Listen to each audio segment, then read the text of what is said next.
Hello, everybody, and welcome back to the ORL Future Esports and Next Level Gaming Nations Cup by Mobiuz Gaming. We are here for round 2 of the biggest tournament in F1 2020. My name is Aladar. Joining me in the commentary box today will be Badgerman as well, of course.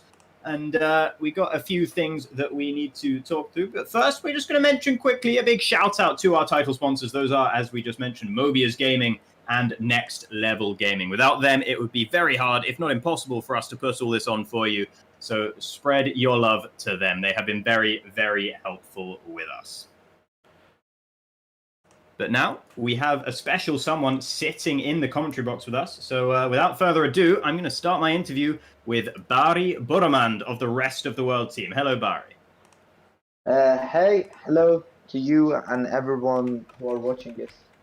Hi. So, first question. I'm going to try and keep it quick, but first question. So, thinking back to last weekend, obviously, no wins for the Rest of the World team, but you did end up being third in the standings with 62 points. But you're pretty close to the very top with Hungary and Spain ahead of you. How are you feeling about the way that first weekend went? First, I should say, first event wasn't really luck on our side, I should say, because in Zandvoort I have a crash, and in Silverstone I really haven't done any rain, so and it got rainy. So yeah, that Silverstone was nearly my mistake, and in Spa I got held 2 seconds in the pit stops. So yeah, we had a little bit bad luck, but still we should be happy to finish P3 with that not ideal event, I should say. And yeah, that's it.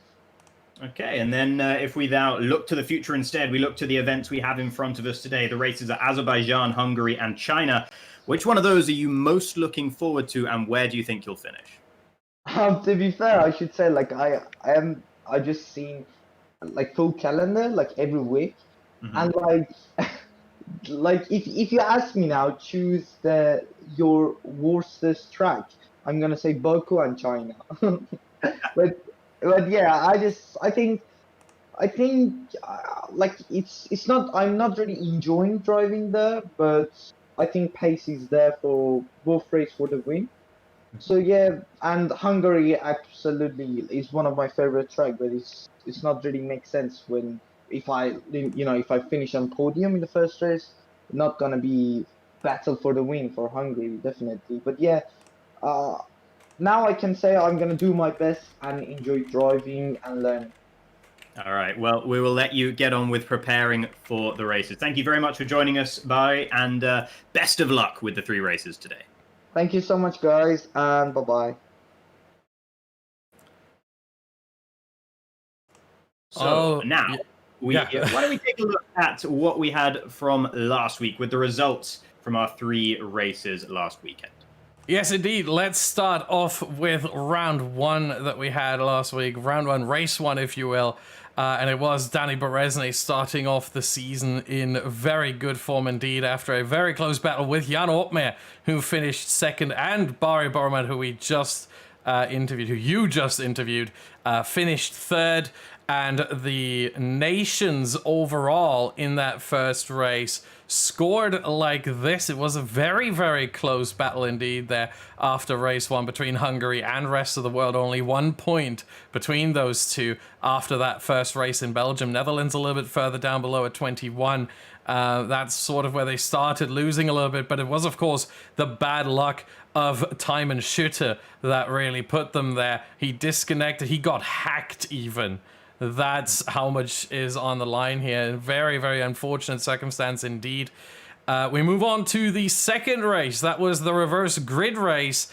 And you may be wondering if you watched it, well, what's going on here? Alvaro Carreton certainly crossed the line in P1. Well, he did on track. However, for an incident earlier in that race, he received a 10-second time penalty that pushed him not just out of the race win, but out of a podium altogether. And it was his fellow countryman driving for Team Europe, however, Ruben Vallejo, who then on penalties won that race. Atte Kaupin in second. Danny Moreno finished in third in what was an absolutely manic race. And the standings from that race looked very different. Spain still topping the sheets there with 32, but only 1 point ahead of Finland. Those two countries really going to war in that race. And then it was Europe at 29 points. Those three made up the majority of the points paying positions in that race. Then we move on to race 3. That was, of course, Great Britain, and what a finish it was, with Jarno Opmeer slipping through, gaining 2 places in the final corner to snatch the victory from the jaws of defeat.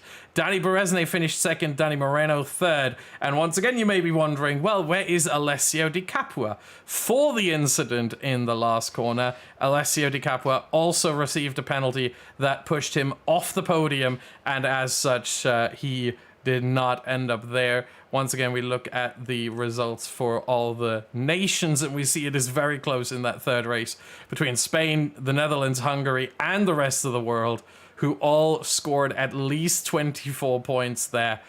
Poland with a bit of a strong showing there at the end. We'll see if they can continue that form. The overall standings going into tonight's event, we're going to have Hungary leading, but by only 5 points ahead of Spain, 72 to 67.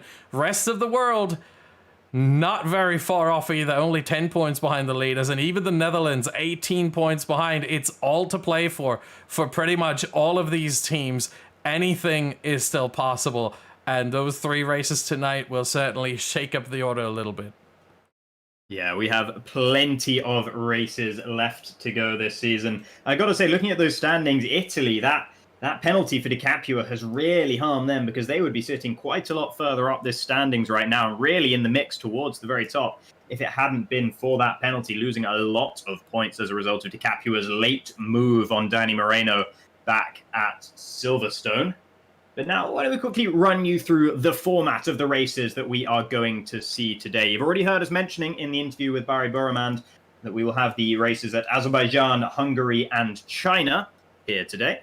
And those races will be under the same format as we saw last weekend. So to quickly refresh you on that, Azerbaijan, we will have a 25% race, which will be preceded by a short qualifying session.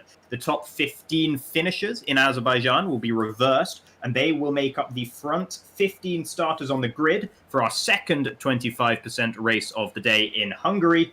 And then the third and final race of today will be at the Shanghai International Circuit in China, where we'll have another short qualifying session, followed by our third 25% race. And if you are wondering, how are the drivers and the teams scored? How are points being earned? Are we running the typical 25, 18, 15 F1 points format? The answer to that is no, we are not. There's still 25 points for the winner. That doesn't change, but then we go down like this, 21, 18, 16, and you see the rest on screen. The top 15 score points, and Alada already mentioned it, but the top 15 on the grid are going to be reversed. It's not all 20, so P15 in the first race is going to be a very, very interesting battle indeed. Absolutely, and P15 in a field as strong as we have here in the Nations Cup is no easy feat. You could always finish 20th if you want, and that's why it's only the top 15 rather than the whole field that is reversed for the second race of the day. And it means that finishing 16th is a real double whammy, because not only have you finished just outside of the points, you don't get reversed on the grid at all, so you still start in 16th, which is just going to feel so bad for any driver that meets that particular fate in Azerbaijan. But now let's take a look at the lineups for the teams that we will have going into our first race of the day in Baku, starting with the Hungarians. Now, quick note about the Hungarian team. Danny Berezne was involved in an accident at the Hungaroring earlier today. He is okay, but he will not be racing today for Team Hungary. Hopefully, we will see him back in the rest of the season. But today, it will be István Puki taking his place, also known as Steve in many sim racing circles, and he will be partnered as ever by Benz Zabo Konyi. Yeah, then we move on to Spain, and it is a very familiar duo for the Spanish squad. It is Alvaro Carreton and Danny Moreno participating in this first race around Azerbaijan. And then the rest of the world team, we have Josh Idowu and Barry Burremand, who we heard from earlier. He's not looking forward to Azerbaijan, but he'll be feeling a bit better in Hungary. Yeah, moving on to the Dutch squad, the Netherlands, with Jano Opmeer, of course, being the fixture in that squad, and Matthijs van Erven making his debut after not being able to practice for the first round of the season. Yeah, and then on to the Finnish team. One of our qualified teams from the qualifiers is Tino Naukarinen and Atte Kauppinen. Moving on to Team EU, also basically the second Spanish squad, if you will. They will be participating with Jorge Alberola and Samuel Valentin. Yeah, and then the Italians, for the first race of the day, will have Domenico Lavecce and Dario Iamullo. Moving on to Poland, we have Tomasz Poradzic and Patrick Kruti. Then on to the French team. No Nicolas Longuet today. Instead, we have Fabrizio Donoso and Antoine Desaluski. And last but not least, we have the Turkish squad. And once again, two familiar faces there in Can Akinci and Ulaş Özyildirim. All right, so that is all the teams that will be lining up here for the first race of the day. We'll be back in just a moment to bring you qualifying in Azerbaijan. Don't go anywhere. Just have a couple of messages from our sponsors.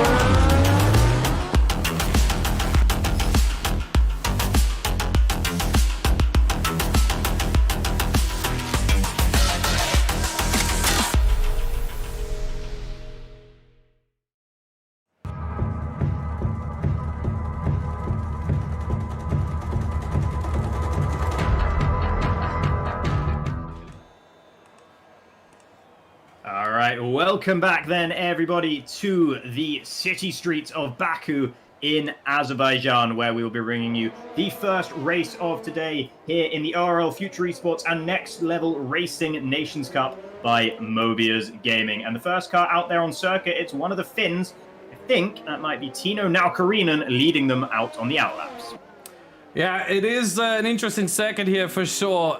6 kilometers long, just over 6 kilometers.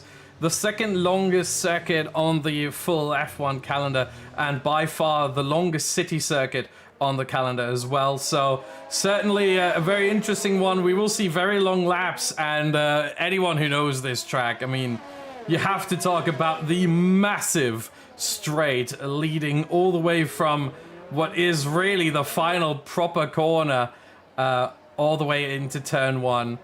Huge straight there, and we've seen in F1 esports in years past that the drivers in the race really want to be second when we get to the final lap of the race, because you get such a good run with the slipstream and the DRS and even the ERS that you don't want to be in first, as you will just be hemorrhaging time in the race. But first off, we get to qualifying here, as Naukarinen is indeed the first one to start a lap. Let's go on board and see this 6 kilometer long track. We have the first corner, 90 degree left-hander. Second corner, another 90 degree left-hander.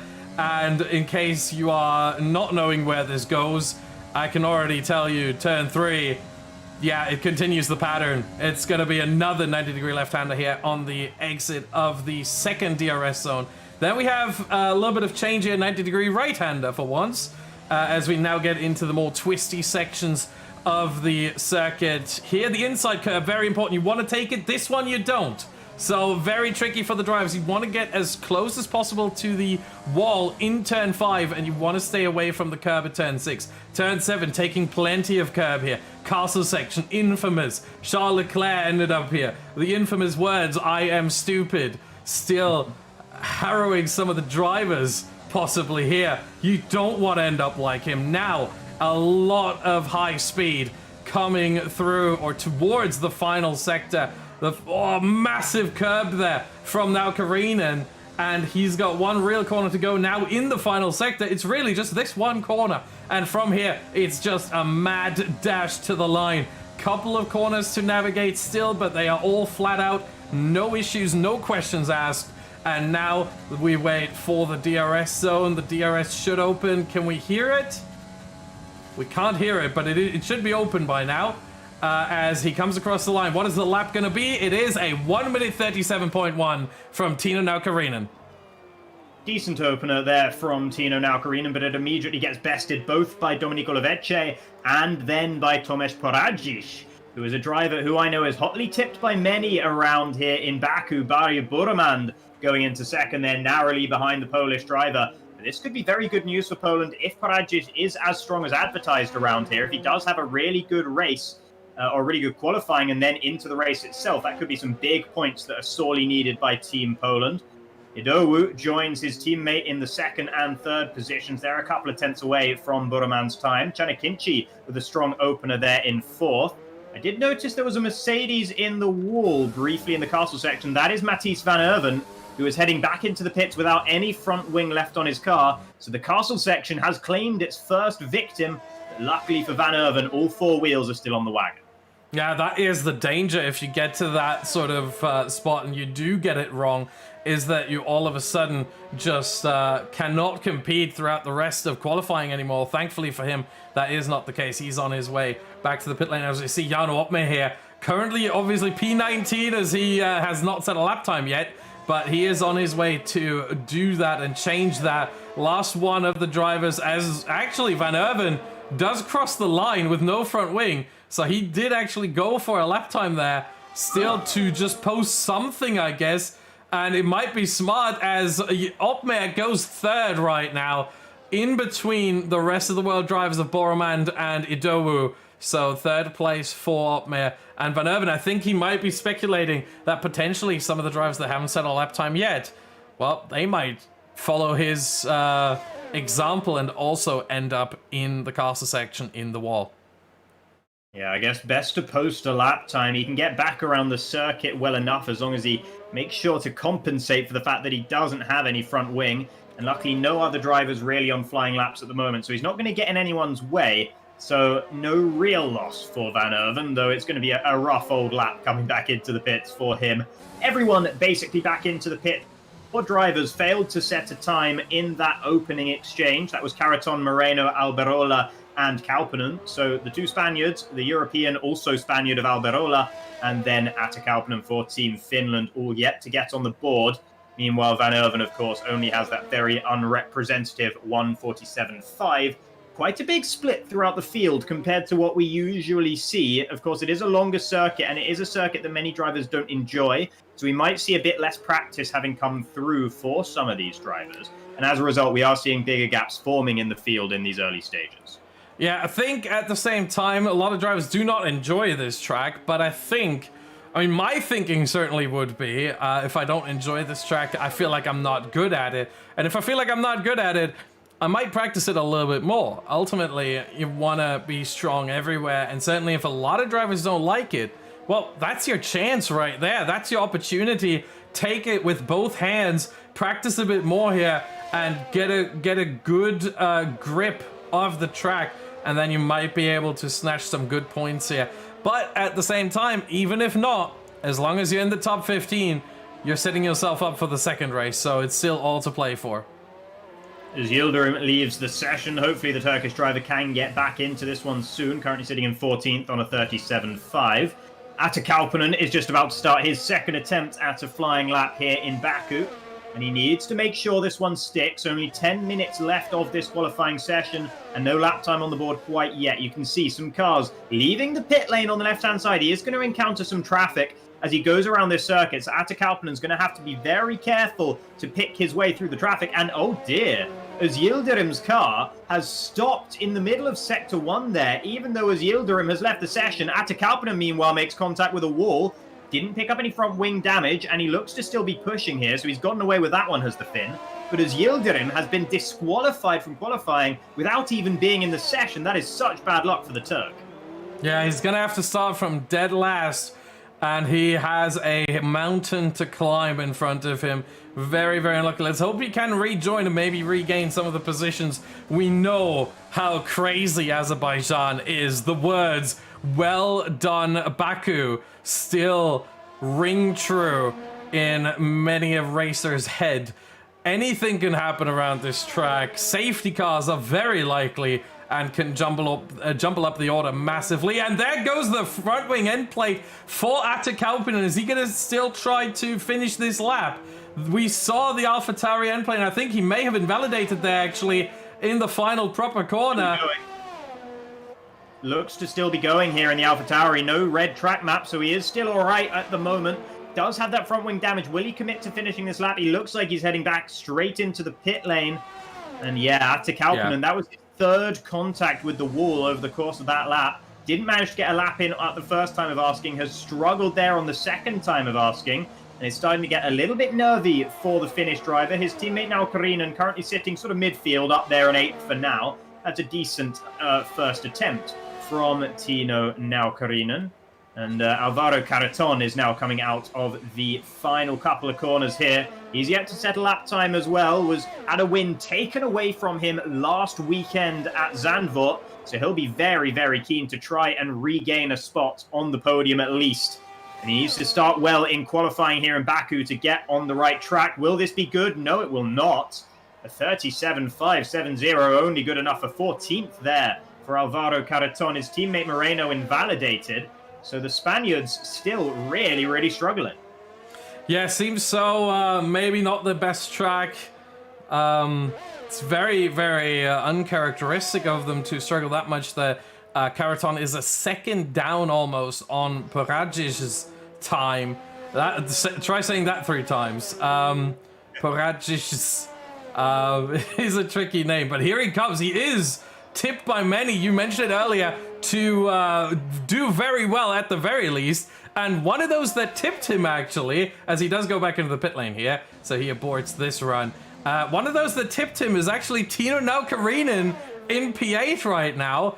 There was a tweet I saw earlier that basically said if Poradzic does not win this, it will be I have to paraphrase it. I don't know the exact wording, but I think he said something to the extent it will be a major bottle. So Poradzic, certainly the favorite among the drivers here as well. It seems as now Karinen moves himself up to P6 with less than 4/10 behind Poradzic, who still has the provisional pole position. Yeah, you wonder if it was maybe mind games a little bit coming through from Tino Naukarinen as well, under the guise of friendly banter. We'll have to see whether it's going to work. At the moment, Poradzic is still looking very strong out there. Still at the front, despite not going again for a second lap time, as Yildirim has joined the session back, and he will unfortunately be discovering the fact that he has in fact been disqualified, even though he himself has not done anything wrong. Let's see what Jarno Otmir is doing. He's exiting the final corner now. After the first couple of sectors, he was up about 1/10.5. That's on track to get him right in the mix with Poradzic and Burumand right now. Burumand's on a lap as well, just behind him. And let's see Otmir coming across the line, and he does go fastest, almost by 1/10 of a second. Burumand's backed out of his lap. He's going back into the pit lane. Josh Idowu is the next one to be coming up to the line. Burumand's teammate in the second of the rest of the world cars. The orange McLaren crosses the line, and he improves, but not by enough to claim any places. Still sitting there in 4th for the Welshman. But nevertheless, it's still looking very good for the rest of the world team, with 3rd and 4th locked in at the moment. Yeah, certainly better than for any other team. If you look across both drivers here, we see Patrick Kruti down in P10 for the Polish team, and Matthijs van Erven, after his first issue and his first incident, completely tearing off the front wing of his car. He's still in the pit lane, and he is currently down in P16 with what really cannot be described as a representative lap for the F1 Esports Series Challengers driver. Absolutely. And speaking of F1 Esports Series Challengers drivers, Atakaupinen is back at it again with another lap. This one's looked a little bit cleaner than the last attempt. He got a bit of a wiggle on in the castle section there, did the Finn. And he's run wide through turn 12. That can be an invalidation, but he's avoided invalidating through there. Just got off the throttle enough to allow the game to allow him to continue. Now into the heavy braking zone here. He'll take the esports line. You got to cut there. That's how you have to do it if you want any pace through that corner whatsoever. And this time he avoided the wall on the right-hand side. So no front wing damage on this attempt. A bit of a wiggle out of the final proper corner as well. Now just 19 and 20 here. Nothing really to think about through these ones. Flat out and straight to the line for Atakaupinen. He'll have to hurry up and wait with his foot pressed onto the throttle. He'll be willing that line to come closer and closer. It's not getting any closer or any faster, though. Let's see what it's going to be for Atte Kauppinen as he crosses the line. That's a good lap time. Up into 5th he goes, unseating Chanakinchi there, and moving ahead of his own teammate now, Karinen. Very good stuff from Team Finland so far. Yeah, certainly very, very strong showing here right now. But with 4 minutes left in the session, there's still a lot of things that can happen. Alberola for Team Europe just went across the line and moved up to P14. That is his first sort of representative lap time on the board. And we have 17 drivers who have posted some decent lap or another, with Van Erven and Moreno being the only 2 drivers. And they will only have one chance to get a decent lap time on the board here. Otherwise, it's going to be very, very tricky. I mean, you can overtake here, but you can really only overtake, as we see Kauppinen letting by one of the Ferraris. That would be Alberola, that's for sure, who's also on his in-lap. So a bit surprising there from Kauppinen that he does that, because as far as I'm aware, Alberola is not on a flyer right now. And one of the first drivers actually out of the pit lane for the final run here is Tomasz Perajic. He does not wait. He does not want to leave it in anyone else's hands. He does not want to be the last one. He wants to have the clear traffic. That seems to be a clear choice here. And he is the first one out. So he will be the first one to dictate the time that we might have to see for pole position from anyone else. Indeed, Domenico Lovecce has found his way up into P5. He's a bit off kilter, just like Kauppinen, not really running at the same time as most other cars. And the Italian has been able to benefit from it so far. There's a big gap between himself and Idowu that I'm expecting several drivers to try and insert themselves into. And speaking of Kauppinen, you mentioned him letting other drivers through. I think he might be trying to give a slipstream to now Karinen at some point here, because he's going so slow on his in-lap that he's not going to get another chance to start another flying lap, which is why Alberola was hot-footing it back into the pit lane. He wants to get out there for one more lap. I think he might just have run out of time, but Atte Kauppinen has given up on that. He's staying out on circuit, so I think either he's completely out of fuel here and in low fuel mode, or he's going to be trying to give a slipstream to Tino now Karinen. We'll have to wait and see on that one. Patrick Kruti, though, for Team Poland. He is the first one to start this last set of flying laps. So let's see what the Red Bull driver can do for the Polish team as Patrick Kruti heads towards the end of Sector 1 into Turn 3 here. You want to just avoid the curb ever so slightly on the inside, and he does a good job of that. Now Turn 4, always difficult one to get the power down on the exit, but no problems for Patrick. As we head now into Turn 6 and 7. Look how close he was to the left-hand side there. That's exactly what you want. It opens up the line so much. And now into the beginning of the castle section, as he looked to have a pretty decent Sector 1 time there. Yeah, it looked very quick as well. Oh, and there! Oh my, we just commentators cursed him, I think. He is now stuck in the castle section, and that's going to be dangerous for everyone else on a lap. He has to get going quickly, and he does. But that is the front wing completely torn off the front of the nose there, and that is his qualifying over. I think the next one is going to be Tomasz Perajic, who is now getting there, and he takes a cleaner. He is still on a good lap here, now out of the castle section, and a lot of speed is needed here for the double left-hander. I think the first one we can call Ericsson Corner, named after, of course, the famous incident where Roman Grosjean was allegedly hit by Marcus Ericsson. And now through Turn 17 here, final proper corner, as we like to call it. And now just on the throttle, get those 2 corners coming up here right, 19 and 20. You don't want to get them any wrong, or you will end up in the wall. In qualifying, that is a lot easier than in the race. And now a mad dash to the line. He holds that throttle. You try to, as you mentioned earlier, you really try to will yourself to the line. And Perajic beats Jarno Opmeer's time by 0.5 tenth for provisional pole position. Fabrizio Donoso just moved up into 3rd as well. That's a good lap time from Perajic, considering he lost 2 tenths on his best lap time in the middle sector alone. So if he'd nailed that middle sector, he would be even more solid at the top right now. Dezaluski's just gone up to 5th, so the French have come on strong towards the end of this qualifying session. Jarno Opmeer has backed out of his lap, I think. Is he still pushing? I think he's still pushing. It was hard to tell. I thought I saw him lifting off the throttle for a moment there. He's not opening the DRS. Jarno Yeah. Opmeer is done. He cannot take pole anymore. Bardia Buraman will not be able to start any higher than P4. Now, let's see who's coming across the line next. I think that's one of the Hungarians. Zabo Konyi coming up towards the line. He moves up in a 7th. That's a stronger lap then from the Hungarian. Then next coming up, that's a Finn. That's going to be Naukarin, and that's only good enough for P9. Istvan Pukki is back into the pit, so 17 is the best he can hope for. Josh Yadowu across the line to take the top spot with pole position now as Van Erven goes 8th, and now it's Yemulo across the line. He cannot improve by enough. He stays 14th, and with that, qualifying has come to its conclusion. And Josh Yadowu takes pole position, Tomasz Paradzic 2nd, and Jarno Opmeer 3rd. But I gotta say, strong showing for rest of the world, strong showing for France.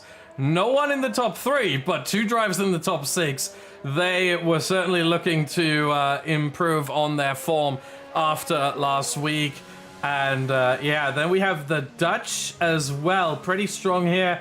Opmeer in 3rd, I think Van Erven ended up 8th, if I saw that correctly. We're gonna have to wait and see what this ends up being. Yes, indeed, P8. So the Netherlands also with a strong showing. I think we have about 3 teams here that could make for something very interesting. The Finns very close together, but it's P10 and P11. One starting inside the top 10 on the softs, the other starting outside the top 10 and can choose his tires. That would be Atakaupinen. He can choose what he starts on, and that is the perfect scenario to go on the alternate strategy and just split things up a little bit. With that, we will be right back after a couple of words from our sponsors.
And welcome back then, everybody, to the formation lap here at the Baku City Circuit in Azerbaijan. And I tell you what, it's looking mighty overcast here in Baku. There were a couple of times last weekend where we thought, wow, the sky is looking a little bit dark. Maybe we'll get some rain. We did see some rain, but only in the qualifying session at Silverstone. And who knows whether these overcast clouds will bring us anything here today. I should quickly mention this is the ORL and FuturEsports and Next Level Racing Nations Cup by Mobiuz Gaming. This is round 2 of the tournament, round 2 of 6, and race 1 of today's event. My name is Aldar, and joining me in the commentary box for the race itself will still, of course, be Badgerman. And we are very much looking forward to this one. It's Josh Yadowu, who's taken pole position honours for the rest of the world team, driving in that bright orange McLaren, with Tomasz Paradzic in second. And Paradzic was hailed as the driver to beat, but I did notice Yadowu was doing a lot of practice throughout the week, some of it at Baku. So evidently that practice has paid off in bucket loads. Congratulations to him on the pole position. And now let's see what tyres everyone is running on this formation. Yeah, indeed. The top 10 obviously have to start on the soft tires they qualified on. Slightly older soft tires. It says 0 laps. They're not exactly 0 lap old. They have obviously done their 1 qualifying stint. But everyone outside the top 10 on the alternate strategy, starting off on the mediums here without exception. And this should get very interesting. The alternate strategy, of course, hailed a lot by the drivers as the OP strategy, the overpowered strategy. And we'll see if that holds true once again as the drivers are about to line up on the grid for the start of the first race of 3 tonight. AI is taking back control of the cars now. There's a bit of a gap in the middle of the field there. Looks like Dario Yamulo has held up several of the drivers on this formation lap for whatever reason. Don't know if that's going to annoy the front runners a little bit because they'll have a long time waiting at the front end of the grid. It might hurt temperatures. It might hurt them in a more mental way as well. There's a lot of time to be thinking, sitting there and thinking about your starts off the line. And that might be getting in their heads just a little bit. Easy to overthink in scenarios such as this. But now the final cars are lining up with Valentin and Özildirim on the back of the grid. It is Idowu and Poradzic at the very front, with Otmir and Donoso just behind as well. Huge spades of talent on the front couple of rows of this grid. And now the lights are beginning to come on for the first race of Event 2 of the Nations Cup.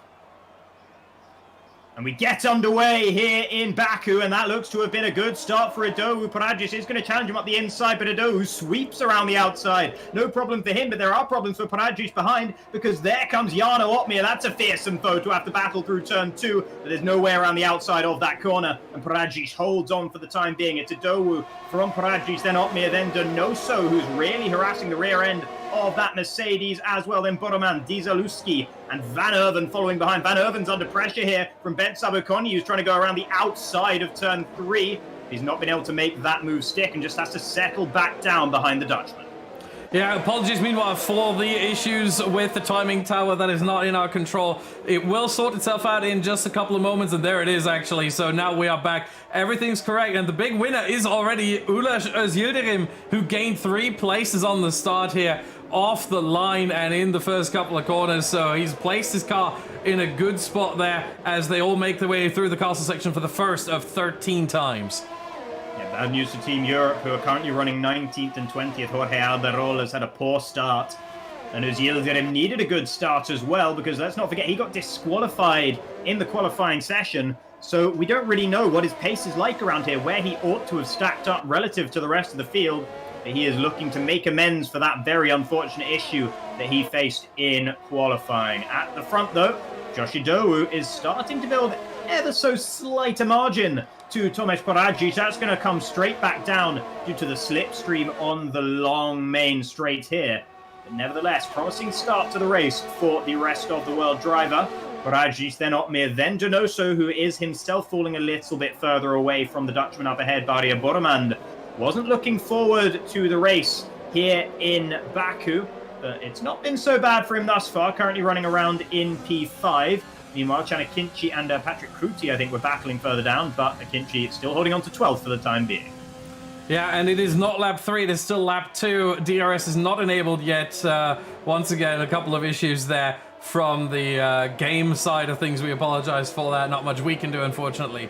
But here we are now, lap 2, and everything is sorting itself out once more as the drivers are coming through the end of the first sector, now in the middle sector. And Idowu, apologies for that, we learned in the meantime. Idowu is still leading ahead of Poradzic. Otmir third, not much movement there so far, but things can always change, and I think they will change at some point throughout this race. Absolutely. The medium tyre runners for now are holding on to the soft tyre runners. The DRS train continues all the way down the order for the time being. So that is good news for all those running that Contra strategy who started outside of the top 10. And of them, I think the best placed is Atta Kalpanen. Currently, he started 11th. He's stayed 11th. Chanakinci close behind him as well. Then there's Patrick Kruti, who's falling just a little bit away from those two for the time being, but is still in DRS range for the time being. No DRS yet, of course, but he needs to make sure he stays within a second for the time when DRS will indeed become available. And it's been a rough start for Istvan Pukki as well. He's not made as much progress as he would have liked. Currently sitting down there in 18th. He was a last-minute replacement for Danny Berezhny, of course. So he's got very big shoes to fill. Hopefully for him, he can continue to push on as the race continues. Yeah, surprisingly, no one in the pit lane just yet. I would have thought that maybe someone is pulling an early stop here and trying to get some sort of undercut. But at the same time, it is too early to pull an undercut, because if you do jump onto the medium tire as a soft runner right now, you are going to be slower than those medium runners, because the difference between the tires is just too much right now, that even those worn softs are probably still slightly better than fresh mediums. So maybe by the end of lap 3 or 4, we're going to see some drivers trying to go for the undercut. I'm thinking about the very front of the field right now. I think Paradzic is in relative control of this race. It's Josh Idowu leading and Paradzic is second, but you mentioned in qualifying, second is sometimes where you want to be because you can get a big slipstream. However, as soon as I say that, Paradzic makes a mistake through turn 12 there, and that's going to leave Jarno Opmeer smelling a little bit of blood in the water there as the pole has recovered from that mistake and is closing back up on Josh Idowu again. But nevertheless, he's had to use a bit of his ERS percentage there after making that mistake just to ensure that he wasn't going to be vulnerable to the Mercedes behind. Yeah, I mean, well, here's Idowu. Is any of the top 10 drivers going to come into the pit lane here at the end of this lap? We'll see. Some of them are moving over a little bit to the left side. Here's is Idowu gonna... Yes, and not just him. Ooh. I thought he was gonna bluff, but no, he comes in and Paradzic follows him in, as is Dezaluski, Sabukonyi, Naukarin, and Lovece. We have a busy pit lane right now. Yeah, very, very busy indeed. I think there's a hole in the pit lane there. Yeah. Paradzic had to wait for Lovece to go through. Idowu's had to wait for several drivers to go through. Dezaluski seems to have benefited from this. He finds himself ahead of the McLaren of Josh Idowu, who loses out both to Paradzic and to Dezaluski. Disastrous pit stop for the Welshman, driving for the rest of the world team after what was such a promising start to the race. Yeah, and it is Tomasz Paradzic who is now the net leader of the race. How unfortunate this is for the rest of the world team. I mean, it's something that is out of the driver's control, but sometimes you just don't have that space to re-enter the pit lane itself from your pit box. And that was unfortunately the case here for Idowu. He could have been served better by staying out another lap, but he was the leader. He didn't know how many people were going to pit behind him, and so it really was out of his control, and he's going to have to fight back to try and get those positions back. As Paradzic seemed very, very cautious there on entry to the castle section. We see the drivers usually take that a little bit more risky, but you don't want to throw a lead away. You don't want to just throw away 25 big points, especially for this Polish team that struggled a little bit in the first event. Meanwhile, we look further ahead. Jarno Opmeer, he's been waiting a lap longer. He's going to come in now to make his pit stop. Donoso is going to continue. Boromant coming in as well. So they're going a lap longer, trying to potentially go for an overcut here. Not that I think that's going to be helpful, but they won't be held up in the pit lane. That much is for sure. And so Opmeer and Boromant now coming back out of the pit lane. Where is Paradzic? There, look at this. This might actually work. It might work. Paradzic is coming around turn 1 right now, and you can see up ahead, that is Jarno Opmeer leaving the pits in what is now effectively the lead of this race. Boromant, meanwhile, has managed the overcut on Dezaluski and on Idowu. His own teammate Dezaluski tried to go side by side with him through turn 2 there, but Boromant looks to have shut that particular door, holding on to the position for now, what is effectively third place in this race. And not only has Jarno Opmeer pulled off the overcut, he has broken the DRS to Tomasz Paradzic as well. So this is a huge lap from Jarno Opmeer there, a fantastic pit stop and an in-lap. And now he can push on this outlap. He's using a lot of his battery charge just to try and build that gap to Tomasz Paradzic, just behind him in 11th. Matthijs van Erven and Donoso are now at the very front of the race, but they are still yet to pit. Patrick Kruti picks up a 3-second time penalty. I noticed half a lap ago he was having some connection difficulties, got passed by both of the Spanish drivers as a result, and he is very low on his ERS percentage, so he is having a rough start to this race. And that's unfortunate because Team Poland need all the points they can get. I tell you what, Aladar, this to me has shades of Hungary 2019. Heck, it has shades of Spain today. A Mercedes in the pit lane on strategy, stumping a Red Bull. I mean, if that's not an exact replication of what we saw earlier today and what we saw in Hungary 2019, then I don't know what is. Jarno Opmeer with a fantastic strategy call right there. And 1.7 seconds. And look at Josh Idowu. He's fallen all the way down to a net P5 right now. Oh. Donoso just got the longest hold in the pit lane I've ever seen, and I'm not even sure why. Only one car went past him, and he was just stuck in the pit lane for ages. It's almost like he wasn't engaging the gear or something. Maybe he had some issue with his wheel rig or some kind of bug, but Donoso has lost out in a major way. He was running just behind Otmir. He was going to overtake Otmir when Otmir came into the pits, and now look at him. Fabrizio Donoso is getting passed by Zabo Konyi into turn 3, and this has been a disaster for the Chilean French driver driving here for Team France. Yeah, I mean, very, very surprising to see that what happened, and it looks like he didn't engage the game. Maybe there was some kind of wheel issue. That certainly is a possibility, but whatever it is, very, very unlucky for him indeed, as the gap between Otmir and Parajic has stayed the same at pretty much 1.7 seconds. It's going up and down a little bit here and there, but it's been staying pretty much the same at 1.6, 1.7, 1.8 in that frame, as we are waiting, I think, for the top 6 to still make their pit stops, and they're, of course, all running on the medium tire that they started on. Will any of them make it into the pit lane now? I think they're gonna wait another lap or two, or am I wrong? I think I'm wrong here, and indeed I am. Kaupinen and Karaton are going to come into the pit lane, so they immediately call me out by pitting, and no, it makes sense. You want to have the soft tires as long as possible. You want to give yourself the maximum opportunity to make up some positions. There is Kaupinen and Karaton now down behind Sabakonyi and Donoso in 15th and 16th on track. That might all change once the top 4 are coming into the pit lane, but right now they're gonna have to make some moves, and they should be able to make some moves on those fresh soft tires. Yeah, I don't know if you mentioned it already, but take a look at Van Erven, currently running in what will effectively be 3rd. This could be a double podium for the Dutch team, and that is a huge shot in the arm for them after a slightly disappointing week 1. Jarno Otmir is effectively leading the way with Van Erven in effective 3rd position, and he's got fresher tyres than Tomasz Paradzic up ahead as well. So this could be great news for Van Erven. It could even be a Dutch 1-2. And Van Erven, let's not forget, started on P8 on the grid, so he has had a fantastic race so far. He is low on his ERS percentage right now. He must have used a lot of it on his in-laps to make sure that he could get the overcut on Boroman, Desaluski, Idowu, and the likes of Levece as well. But nevertheless, very, very strong performance from the boys in the Mercedes.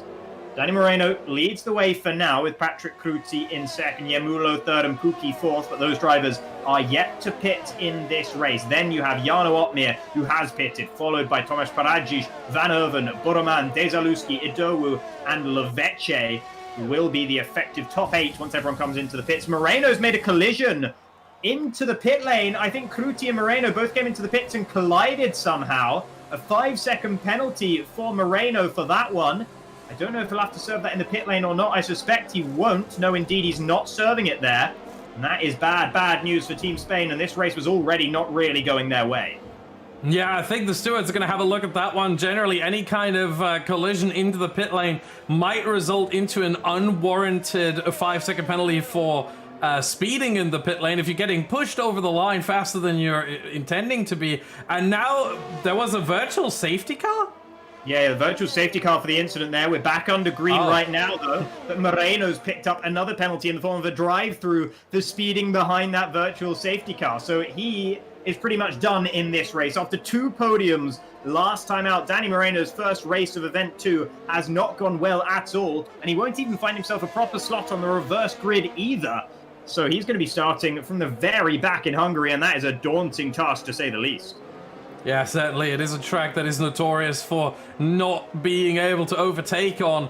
And so starting in P18 or even further down, I mean, he has a drive-through to contend as well. So that would be probably P20 at that point, considering the pit lane here and the gaps. Is now Karina picks up a penalty. Let's look further up ahead again as Van Erven is looking to put some pressure on Paradzic and make it a potential 1-2 for the Dutch here at Azerbaijan. Is he going to be able to do that? He's not close enough yet. Paradzic has actually gained 0.4 of a second in the last lap or 2 on Otmir, so there might be a chance that we see a battle for the win right down to the wire between Opme and Parajic.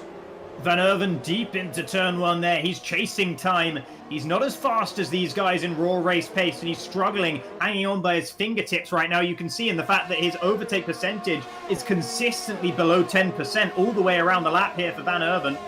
And he is using everything he has to try and hold on in P3. That is going to be very tough for him when it comes to the final couple of laps and everyone else starts using their own battery charges. For 11th position, Dario Yemulo has just been able to get past Alvaro Caraton. Both of those guys on soft tyres running the contra strategy. In the points for the moment, but they'd like to gain a few more positions. Atte Kauppinen is right up behind Donoso, who himself is in that finish sandwich between Naukarinen and Kauppinen. And I wonder if Naukarinen's going to try and help Kauppinen through on the Frenchman behind. I mean, while we're still looking at that battle here between Parajic and Van Erven, what is going to happen? We have 4.5 laps left to go, and apparently we're getting some notification from Nadi Perez, one of the members of Team Spain, that the incident between Patrick Cruty and Danny Moreno was Cruty running into the back of Moreno and pushing him into the pit entry. So that 5-second penalty for Danny Moreno might get removed. The drive-through penalty for speeding under virtual safety car most likely will not. In fact, it definitely won't, because he has to serve that within 3 laps. But the 5-second penalty might get removed after the race, and there might potentially be a penalty coming Patrick Cruty's way for an unsafe pit entry there, running into the back of Danny Moreno. The soft tyre runners are flying right now. Istvan Pukki and Zabo Konyi have both been able to get past Çanakkale here. Zabo Konyi's race has gone disastrously so far. And as Yildirim has been losing out positions as well. Not sure what's happened to the Turkish driver. Meanwhile, Kauppinen has been able to dispatch Donoso. And Van Erven has fallen well away from Tomasz Parajic. So he's ripe for the picking for the likes of Badia Burman and Antoine Desaluski, who are just behind him. He's still really struggling to maintain any sort of semblance of battery charge. And as a result, he is losing time to the rest of the runners around him. Yeah, Parajic is about to be in that 1-second window. He might get some DRS to pull himself ever so close to Opme. This could be a manic finish there between those two for the race win. Right now, he's back out of the 1 second, but this can go either way. Where are they on track right now? They're heading towards turn 17. A bit of a slide there from Parajic, and that cost him 0.2 of a second. This is how important it is to keep the car stable and not get any of those moments. Parajic there losing 1/4 of a second almost to Opme. Burman's coming for Van Erven. I don't think there's anything the Dutchman can do to defend against this one. You can see the McLaren reeling it in as he opens the DRS now. He's used a lot of his own battery charge, but he doesn't need it anymore because he has that front wing or that rear wing adjustment. And he just breezes past the Dutchman into turn 1. So Burman reclaims a spot on the podium for now. Now it's up to him to see if he can chase down Parajic and Opme, but he's going to struggle without any of that battery remaining to him. Further down the order, Cruty, Zabo Konyi, Akinci, they're battling. The battling is frenetic towards reverse grid pole P15 here. As Zabo Konyi leaves Akinci space, but Çanakkale is starting to struggle on his soft tyres, getting a little bit worn in that Haas. And the Turks are both just outside of the points right now. They're going to be desperate to try and claim a position there. Good news for them is that Patrick Cruty does have a time penalty to contend with, so they might be able to get at least Çanakkale into those point-scoring positions. Yeah, I think what they're hoping right now is that Patrick Cruty somehow drives away, which he seems like he has the pace to do, and then they might find Zabo Konyi vulnerable, and that could be 2 Turkish drivers moving up 1 position on Zabo Konyi, and then getting 1 on penalty by Cruty, and they would end up being 14th and 15th, and we would have an all-Turkish front row for the Hungarian race, for the Hungarian Grand Prix, and what an opportunity that would be. Getting very tasty between Donoso and Yemulo, and as I say that, Donoso cuts turn 15 a bit too sharply, and as a result finds himself with a 3-second time penalty. Now Dario Yemulo has no need to get past him. Now Karinen up ahead also has that time penalty. Same for Domenico Lovece, who's currently running in P7. Van Erven, meanwhile, he's about to retake his third position on Barry Borreman, who's not been able to drive clear of the Dutchman here. And Van Erven up the inside into turn one. They're side by side on the way through. And Borreman is still there. He's still forcing Van Erven to consider him in this battle. But Van Erven will be able to break late enough into turn two. Further behind, there's another battle going on involving a McLaren. It's Dezaluski and Idowu who are fighting. But they hold on. As meanwhile, Chanakinchi's lost it. He's round on the exit of turn one. Not sure what happened to the Turk.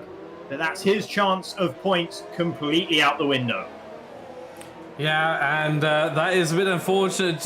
I was just talking about how they could make it past Sabakonya and get a front row, and all of a sudden, one lap later, here we are in a very, very different situation with the Turkish team. But I think it is still possible. How much of a penalty does Kruti have? It is 8 seconds. He will stay ahead of Akinci, but I'm pretty sure the gap is right now 4.2, 4.3 between Kruti and Yildirim. I'm pretty sure Kruti is going to lose that position. Within 2 laps, he's not going to drive out 4 seconds on Ulaş Yildirim. So I think Kruti might find himself ultimately in P16 and just outside of the reverse grid pole position. And well, then on reverse grid P16 as well.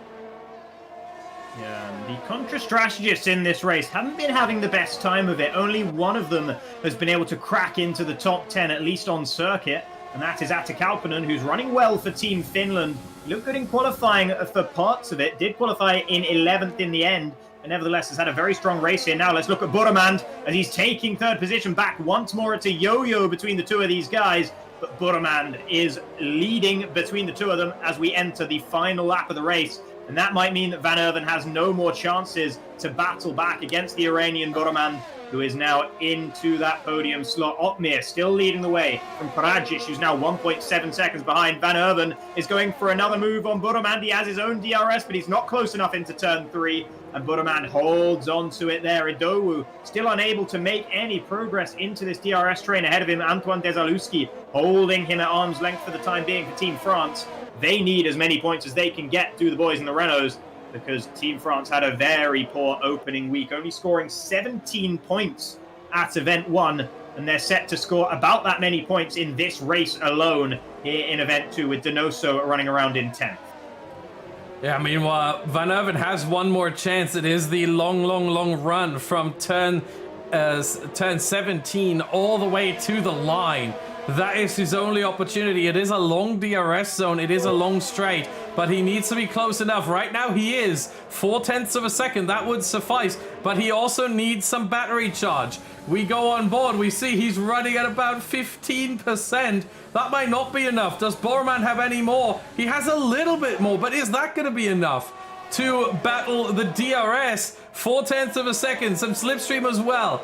We're going to see Jaro Opmeer towards the line. He will take victory here at Azerbaijan. It will be Tomasz Peracic in second, just to quickly catch that. But here's Van Erven. Is it going to be close? It is super close, but with less than 1/10 of a second, Barry Borreman saves himself a podium spot here ahead of Matthijs Van Erven.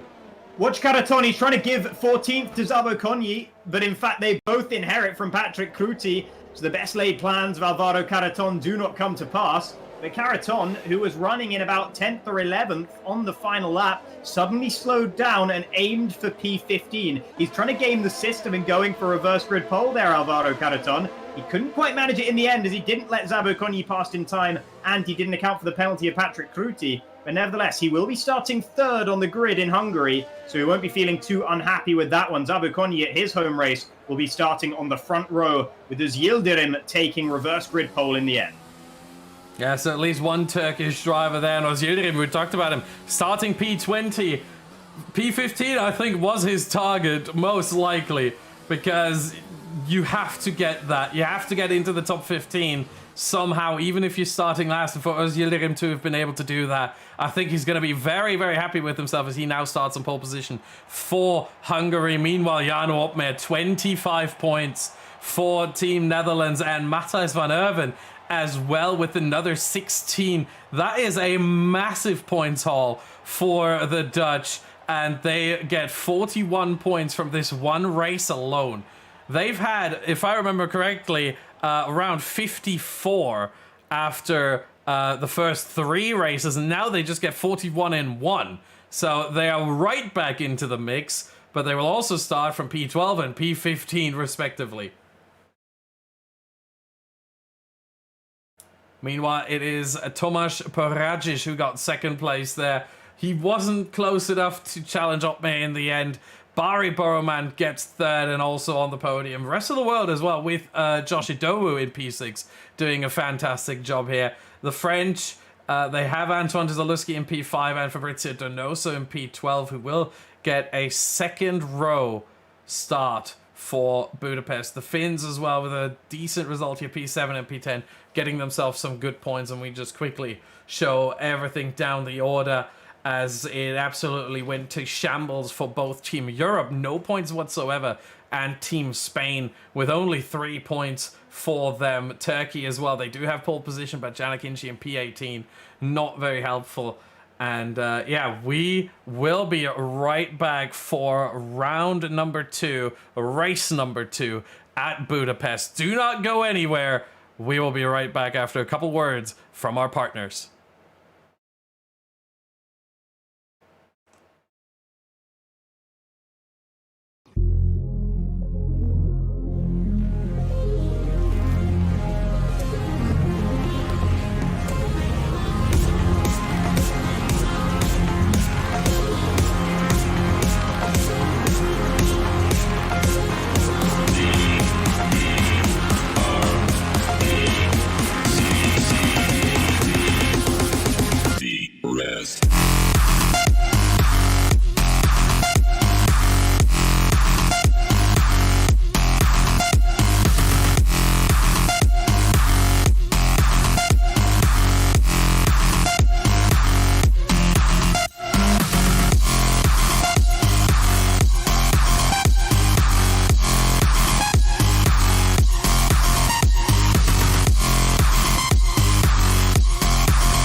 It's time now.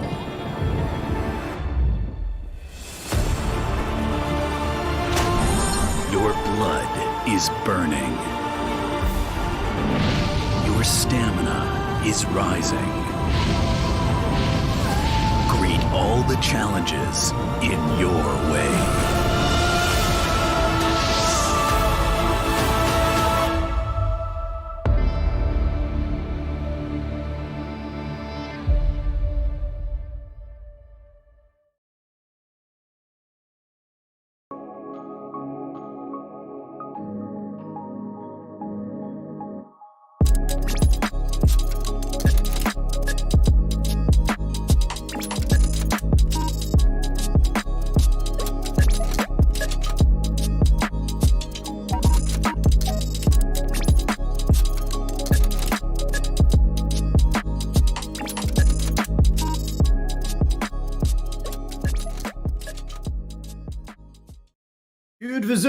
Welcome to Hungary, and my apologies if that pronunciation was all over the place. We are back, the ORL FuturEsports and Next Level Racing Nations Cup by Mobiuz Gaming.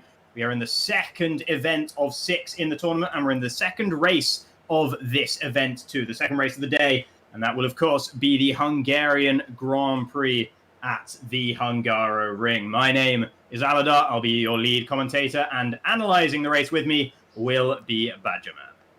Yeah, and we are looking forward to this track. I gotta say, personally, I know a lot of people do not like it because it's so difficult to race on it. It's so hard to overtake.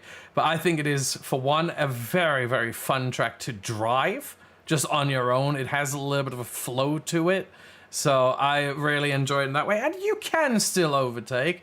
You're just, very likely to do it on the main straight. But yeah, there is still at least one chance to do it. And don't forget, you have 2 DRS zones back to back with 1 detection point. Let's actually quickly look at the track layout there in the bottom left. The Hungaroring circuit, 4.381 kilometers long, and yeah, the main straight at the very bottom there, and then the run towards turn 3. Those 2 are going to be the DRS zones. It's a very short DRS zone, but if you can't complete an overtake in the main straight and in turn 1, then you still have that option available to you to get a little bit of a better run to turn 3. The long left-hander, the downhill falling away off camber left-hander, and then it is. I really like this track. I can't say anything against it. Again, I understand it is Monaco with some grass, Monaco without the barriers. We've heard all of that, but to drive, I think it is a fantastic track with a really nice flow. Yeah, absolutely, especially when you get a really good setup and you get the car really hooked in, you get used to it, you understand what's going on, you're all hooked up and you can just drive it and away you go. And it is great fun. And it's always good to get an intricate S section like you have at the rear end of the Hungary circuit. It's always fun when you get one of those right. When you get one of those wrong, it's an absolute disaster and you feel like the worst driver in the world. When you get one right, it feels fantastic. And I'm sure not many of the drivers here today will be feeling like the worst drivers in the world. In fact, they are some of the best that we have to offer here on F1 2020, including, of course, F1 Esports reigning champion, Jarno Opmeer, chief among them. He was our race winner in that first race, a race that was sort of gifted to him a little bit with the troubles that Josh Idowu had in the pit stop. But nevertheless, Jarno did a fantastic run himself, particularly on that first stint, to get the overcut on Tomasz Paradzic, who was a driver that many thought was going to be super strong in Baku, but Jarno Opmeer managed to one-up him. Yeah, and it's not often that we do see a driver successfully perform an overcut on this game. It is a very rare occurrence. So for Jarno Opmeer, I think that in-lap that he showed there before his pit stop, I think that was a magical lap right there. There's no other way that you can end up in front of a driver who is as close to the track that we were just on, as close to the Baku City circuit as Tomasz Paradzic is. It is one of his favorite tracks. It is one of the tracks where he is the best at. And so to beat him out like that on an overcut, Jarno Opmeer with a really, truly magical drive right there. And well-deserved 25 points for Team Netherlands as they try to move up the order a little bit after a suboptimal first event, I would say. They're coming back now, and they are certainly a force to be reckoned with. Of course. And now we're just setting up the lobby here with the reverse grid and a few substitutions for the teams as well. So let's run through the order of the teams and who is driving for which team. Starting then with Team Hungary, we have, as in Azerbaijan, we have Istvan Puki and Bence Zabokonyi. Moving on to Spain, we have no changes there either. It is Alvaro Caraton and Danny Moreno. Yeah, and then on to the rest of the world team. Josh Idowu, who managed pole position and then P6 in the last race, and Badia Boramand, who managed P3 at a race he was not looking forward to. Moving on to the Netherlands with the race 1 race winner of tonight, Jano Opmer, and P4 finisher Matthijs van Erven. And on to the Finns, who had a couple of solid point-scoring finishes in Azerbaijan. That was Tino Naukarinen and Atte Kauppinen, and they will be both joining us again for the Hungarian race. Then to Team Europe, it is going to be Jorge Alberola and Samuel Valentin once more. And then Team Poland, we have a bit of a change. Tomasz Paradzic will be joining us once again, but Patrick Kruti, who didn't have the best race in Azerbaijan, will be replaced for Hungary by Stahulets. Then Team Italy, we have Daniele Haddad and Alessio Di Capua, a complete change for the Italian squad. Oh, and we have some technical difficulties here. Aladar, are you back? I think so. Yes. Okay, excellent. Sorry. No change then for the French team, who have Fabrizio Donoso and Antoine Desaluski performing for them again. And finally, Team Turkey with Canik Inci and Ulas Özildirim. No change there either. So that is the list of drivers that will be participating in this race at the Hungaroring. I'm very much looking forward to them getting into it here. We just got a few moments while we get everything in the lobby sorted out. And meanwhile, you can let us all know in chat who you are supporting. I'm sure we've got a lot of Ria Hungaria fans in there as well. Big fan of the Lands Netherlands chat. Chant rather. I'm not sure it works quite so well for the Dutchman, but nevertheless, good to see some support for both of those teams. Anyone else, feel free to make yourself known and throw out some support for your relative nations. Yeah, actually, one of the drivers has just left the lobby, so it might take us a little bit longer to get everything sorted here. I can't actually tell who that was, but we are missing someone here. That is for sure. Let's hope they rejoin in time. It's not a Hungarian, it's not a Polish, it's not a Turkish driver. It is not one of the rest of the world drivers. I'm trying to figure out who it is. One of the European drivers. I believe we are missing... who are we missing? We are missing... Alberola has dropped out of the...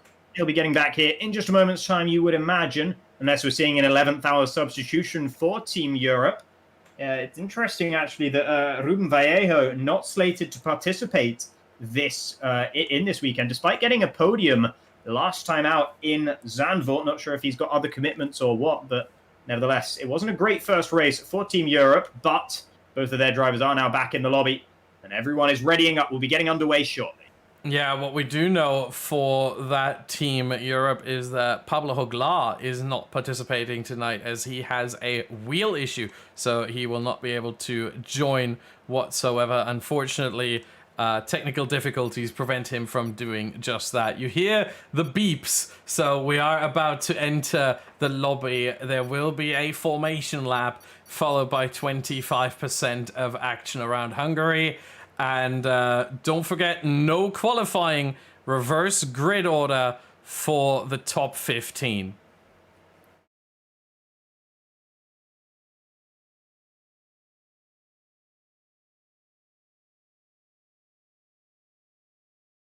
As we are waiting, and the lobby is about to start and about to get underway. And oh my goodness, let's actually jump in here. Very quickly, just one more little sting here before we go in.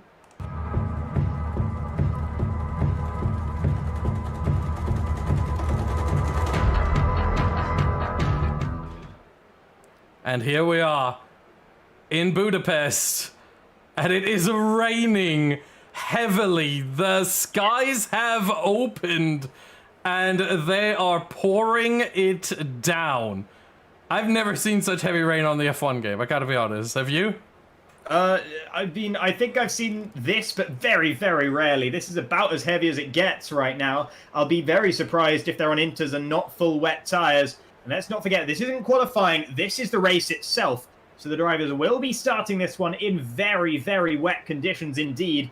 And that is going to provide them with an extra challenge off the start line. Yeah, I think that's not just one extra challenge. That's multiple being thrown at the drivers right away. The last time I saw rain that heavy on an F1 game, or close to that heavy, the rain was so heavy that it caused a safety car. That was on the previous game, F1 2019, but I wouldn't be surprised if we see the same thing happen this time, where the rain alone causes a safety car as we try to... Give me a second here. There we go. As we try to look at the tires, and of course, there is absolutely no surprise right there.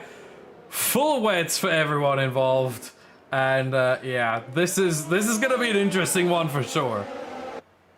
Absolutely, very, very, very intriguing indeed. And those full wet tires, it's one thing to drive in intermediate conditions on intermediate tires. To drive in full wet conditions with these blue wall tires can be so very difficult. And not only that, when the track starts to dry up, they can be so hard to keep in a reasonable operating window, because if the track gets a little bit too dry for them, they will just fall away completely. You'll have your rear or your front end just sliding all over the circuit, massive understeer as soon as any heat whatsoever gets into those front tires. So it's all about managing those tires once you get to the sort of transition phase. And until that point, it's about managing yourself and keeping your own car on the road. And it can be a bit of a nightmare to do, and we don't know what the outlook is for the weather for the remainder of the race. It may well be full wet conditions the whole way through, but we'll have to wait and see on that one. As Yildirim leads them round on this formation lap with Zabo Konyi starting on the front row. Here's the big hope for Team Hungary this weekend, and especially at this circuit with such a good starting position.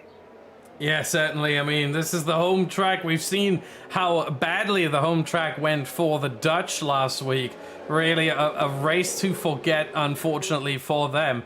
But maybe the Hungarians have a little bit better luck at their home race and are able to get a very, very good result out of this indeed. The full wet tire around this track. Let me just actually quickly get up my little spreadsheet here. It lasts 29 laps. We're not going to get there. I think 18 is all they have to do, but that means a no stop for everyone involved. So you can't afford any damage either in this race. Absolutely, you cannot. And we'll see how many drivers can avoid it as the lights are coming on for the second time today. And we are underway in Hungary, and it looks to have been a relatively clean start off the line for Yildirim there. Zabo Konyi, though, it gets much better traction through third and fourth gear, and is already alongside the Turkish driver as we head down towards turn one. Watch the Alfa Romeo. That is the Team Hungary car, and he is ahead of the Turk, and that is Hungary into the lead at the home race for Zabo Konyi. Meanwhile, just behind Alvaro Caraton, who tried to get reverse grid pole, is now trying to take the first position in the race, and there might be a look up the inside again from Yildirim, who's not down and out of this one yet, but that is Caraton now up into lead. 3 leaders in as many corners, and someone is all over the rear end of Zabo Konyi as well, who himself is still battling with Ulash Yildirim. That's Fabrizio Donoso now, who's trying to find his way through on the Hungarian, who got pushed out wide through turn 5. And as a result, it is Caraton from Yildirim, then Donoso, but now Donoso is taking a look up the inside of Yildirim. They make contact twice, 3 times through the chicane, but Yildirim is able to solidify his hold on that position. Been a good start for Alessio Di Capio, who finds himself up in 5th. Istvan Pukki just made contact with Daniele Haddad. They're still side by side through the S section as well. Haddad getting pushed out wide by Pukki, who moves up into 6th position. Now Josh Ido is looking to take advantage of the Italians' misfortunes. These guys are all over the road and then some all the way through this lap. As Josh Ido sends it up the inside of turn 12. They make a bit of contact and he has to counter steer. And now it's Kalpanen he's battling with all of a sudden. No, sorry, that's Dezaluski in the French Renault. And it looks like Dezaluski's going to be able to make the move on Idowu. He's going to send it back up the inside of the final corner. But out at the front, it is Caraton leading the way. Yeah, as we are starting lap 2 here, Caraton with a fantastic start. He wanted that reverse grid pole, wasn't able to get it because of Patrick Crutty's penalty and because Zabo Konyi did not slow or did slow down, I think, to get P14 because he wanted to be on the front row as well. And so now Karaton looking a lot better here after the first 3 corners and now after the first lap as well, as he leads the way, and he has already built a massive gap to Sabukonyi, or sorry, to Yildirim in second place behind. Yeah, Yildirim himself is struggling to keep Fabrizio Donoso at bay. The Frenchman driving for the Renault team is definitely looking to get a wiggle on here. He wants to get past Yildirim because he will want to be challenging Karaton all the way. Those two drivers obviously know each other well, both F1 Esports Pro Series competitors for the last couple of years. But at the moment, Karaton has this all his own way, as he did last reverse grid race at Zandvoort. If you remember back then, it's only a penalty that stopped him from taking the win in that one. This time, he's done nothing wrong. No penalty is going to be apportioned for his driving so far.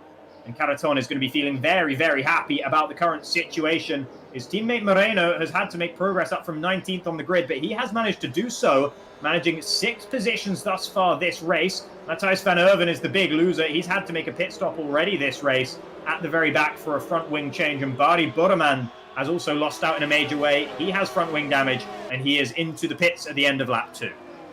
Yeah, meanwhile, one thing to note with this wet weather racing, I think there's going to be important for a lot of viewers to understand that in this wet weather driving, the ERS deployment can be a lot more if you dare. And that's what I think it's going to come down to. How much do the drivers dare to use their ERS? Because you have to brake so early. You don't have enough grip, so you have to brake earlier. You regain more ERS throughout a lap. But you can use it, but at the same time, if you do, it will light up your rear tires a little bit. You have to be incredibly careful on the throttle, even more so if you do use the ERS. So how much are the drivers willing to do? How much are they willing to spend and willing to use and willing to risk to be faster on track? Where is the line? There's Donoso. Speaking of the line, Donoso just crossed it for the 3rd time. That is a 3-second time penalty for the Chilean-French driver here, as he is the first one to get on the board. Yeah, and this has been a weakness of Donoso's game for years now. He's always struggled a little bit with avoiding those track limit extensions, those corner cuts that pick up the penalties. His pace is up there with the very best of them, especially on his day. He can be undrivable against for other drivers, but sometimes it is consistency and keeping all 4 wheels on the circuit that lets him down, and that has come up against him once again, rearing its ugly head here in Hungary. But nevertheless, he's still running around in 3rd, and that's not a bad position to be in. He is still trapped behind Ulash Yildirim, who is holding up pretty much the entirety of the field right now. Everyone down to Samuel Valentin in 18th place is basically within 1 second of each other, all driving to the pace of Ulash Yildirim that he is beating on that drum there in P2. Karaton is the only one who's truly free from him, and he is showing just how much more pace is available for those who can get past the Turk. One thing that you hear a lot from drivers, if you ask them about wet weather, is that it's incredibly difficult to overtake. And I think we see this right here. Yildirim doing a great job, but you combine Hungary, where it's already difficult to overtake in the best of times, with wet weather, which makes it even harder, and you get exactly what we're seeing right now. Donoso being able to follow at around 7, 8, 9 tenths of a second, now falling back quite a bit actually. That might open up an opportunity for Sabukonyi, as Boreman has left the session. That will be, I mean, it was pretty clear already that there will be no points for the Iranian driver, unfortunately, after the incident and the pit stop, but that pretty much just confirms it. But looking further up ahead, we see right here that Donoso is struggling, and Sabukonyi potentially with a move at the same time. You just can't do it. You try it off the line, and you just have so much more standing water there that it's just impossible to get any kind of traction going. And at this point, you're just aquaplaning or hydroplaning. There are different words for it, but you can't get a move going off the racing line. It's so tricky. And we see this right here. Donoso now finding back his pace and trying to get closer, at least, to Ulash Yildirim. It's interesting. Looking a bit further down the field into P12, where Jarno Opmeer currently resides, he isn't exactly rapid right now. He's falling about a second behind the two Finns up ahead, and Danny Moreno is all over the gearbox of that Mercedes. But I wonder if Jarno Opmeer is playing a canny game once again, because he will know that overtaking is nigh on impossible, no matter how fast you are. But if you can make sure that your tyres are in better condition than everyone else around you in the last couple of laps, maybe then an overtake is more plausible. And that might be what Opmeer is doing. He might just be holding on to these tyres a bit more than the rest of the field, sacrificing a little bit of pace, but it doesn't matter because there's no DRS he's going to fall out of range of here. So he can afford to let the Finns drive a couple of seconds up the road from him, as long as he stays fast enough to keep Moreno at bay. And there you see the double-edged sword that is Fabrizio Donoso. He picks up a 3-second time penalty, and on the same lap sets the fastest lap of the race. That's exactly what I was talking about earlier. The fact that he's on 6 seconds worth of penalties right now is not going to help his points haul at the end. And here is Moreno looking to the inside of Opmeer into turn 1. Wasn't alongside enough to actually make the move stick, but he's getting impatient now behind the Dutchman here. Moreno wants past. He chooses different lines here as well. He chooses a bit more of an acute angle there to maybe set himself up, but it's so difficult. And one thing to note here as well, this corner right here of turn 5, very tricky, that one. You want to stay away from the inside curb there. And by the way, we are getting notification here from a couple of people in the chat that Opmeer apparently has damage. So it's not that he's holding anyone up, that he's trying to protect his tires. He has damage, and that means in this sort of condition, we're going to try and see. Yes, indeed, right side end plate is gone. Thank you so much to the chat for mentioning that. Yeah, right side end plate gone. That is front wing damage to the car of Jarno Opmeer. And that explains why he's struggling a little bit. He's still doing well considering that. The gap is just about a second to Kaupinen after all these laps. The right side end plate is the one you want to go. If you had to pick an end plate to get removed from your car for this track, you would pick the one on the right-hand side. There are more left-hand or right-hand corners here in which the left-hand side of the front wing is doing all of the work. So it's not so bad as it could be for Jarno Opmeer, but nevertheless, it is still a significant disadvantage for the Dutchman to have to contend with. And that makes a lot of sense. I was trying to come up with an explanation for his relative lack of pace, but front wing damage does definitely fit that bill, no doubt about it. As let's see, has now Karinen maybe got a bit of front wing damage as well, because he's falling a little bit further away? I don't think so. I think the Finn's car is A-OK, but the gap is starting to form between himself in 10th and Antoine Desaluski in 9th. And I wonder about that wing damage picked up by Opmeer. I didn't see who caused it, what incident it was, but we do see Matthijs van Erven and Badia Burremand, who have gone by the wayside in this race with front wing damages. Of possible that Opmeer was involved in an incident with either of those two drivers. They did all start in around the same part of the grid. Yeah, and it would be incredibly disappointing to see both Dutch drivers come together here. Let's hope for them that's that not the case, but I mean, does it really matter at the end of the day? They're running in P12 and P19 right now. That would be 4 points for both of them combined. 0 for Van Erven and 4 for Opmeer. As Caraton sets the fastest lap, he sets the pace at the front. 6 seconds the gap now between Caraton and Oz Yildirim. So Caraton really showing how quick he is, and Donoso just, he can't get past. He's getting incredibly close, and he has to get past with the penalty that he has. He has to somehow find a way past Oz Yildirim to maybe make up that time in fresh and clean air. But right now, it doesn't seem like he's able to. The rain really hurting him here. And we look at the gap quickly. 6 seconds to Donoso's time. That will put him to P10 right now. Yeah, that's going to hurt a lot when he comes over the finish line. Jarno Opmeer still holding on to that car for now. He's falling further and further away from the top 11 cars. But that's all okay for him right now. He knows that he's not really going to gain any positions in this race. He just wants to make sure he doesn't lose any to the cars behind. 2 Polish drivers, Poradzic and Stahulec, are currently sitting in 14th and 15th, and they would like to be able to get past, as would Danny Moreno, who has been looking at the word Ineos on the rear wing of that Mercedes for pretty much the whole race. thus far, even if sometimes it's obscured by the heavy, heavy rain we have here at the Hungaro Ring. But Karaton is looking mighty impressive in this race. And as Yildirim is doing a good job as well. He doesn't have the most pace here, but he's not cracking under the pressure. And to be honest, that's all he needs right now. I mean, if you look into the mirrors and you see someone like Fabrizio Donoso, who, if I remember correctly, at the very first F1 esports event, he was second. He was the runner-up behind Brendan Lee. So you see someone like that behind you with that much of a history, with that much experience, with that much pace.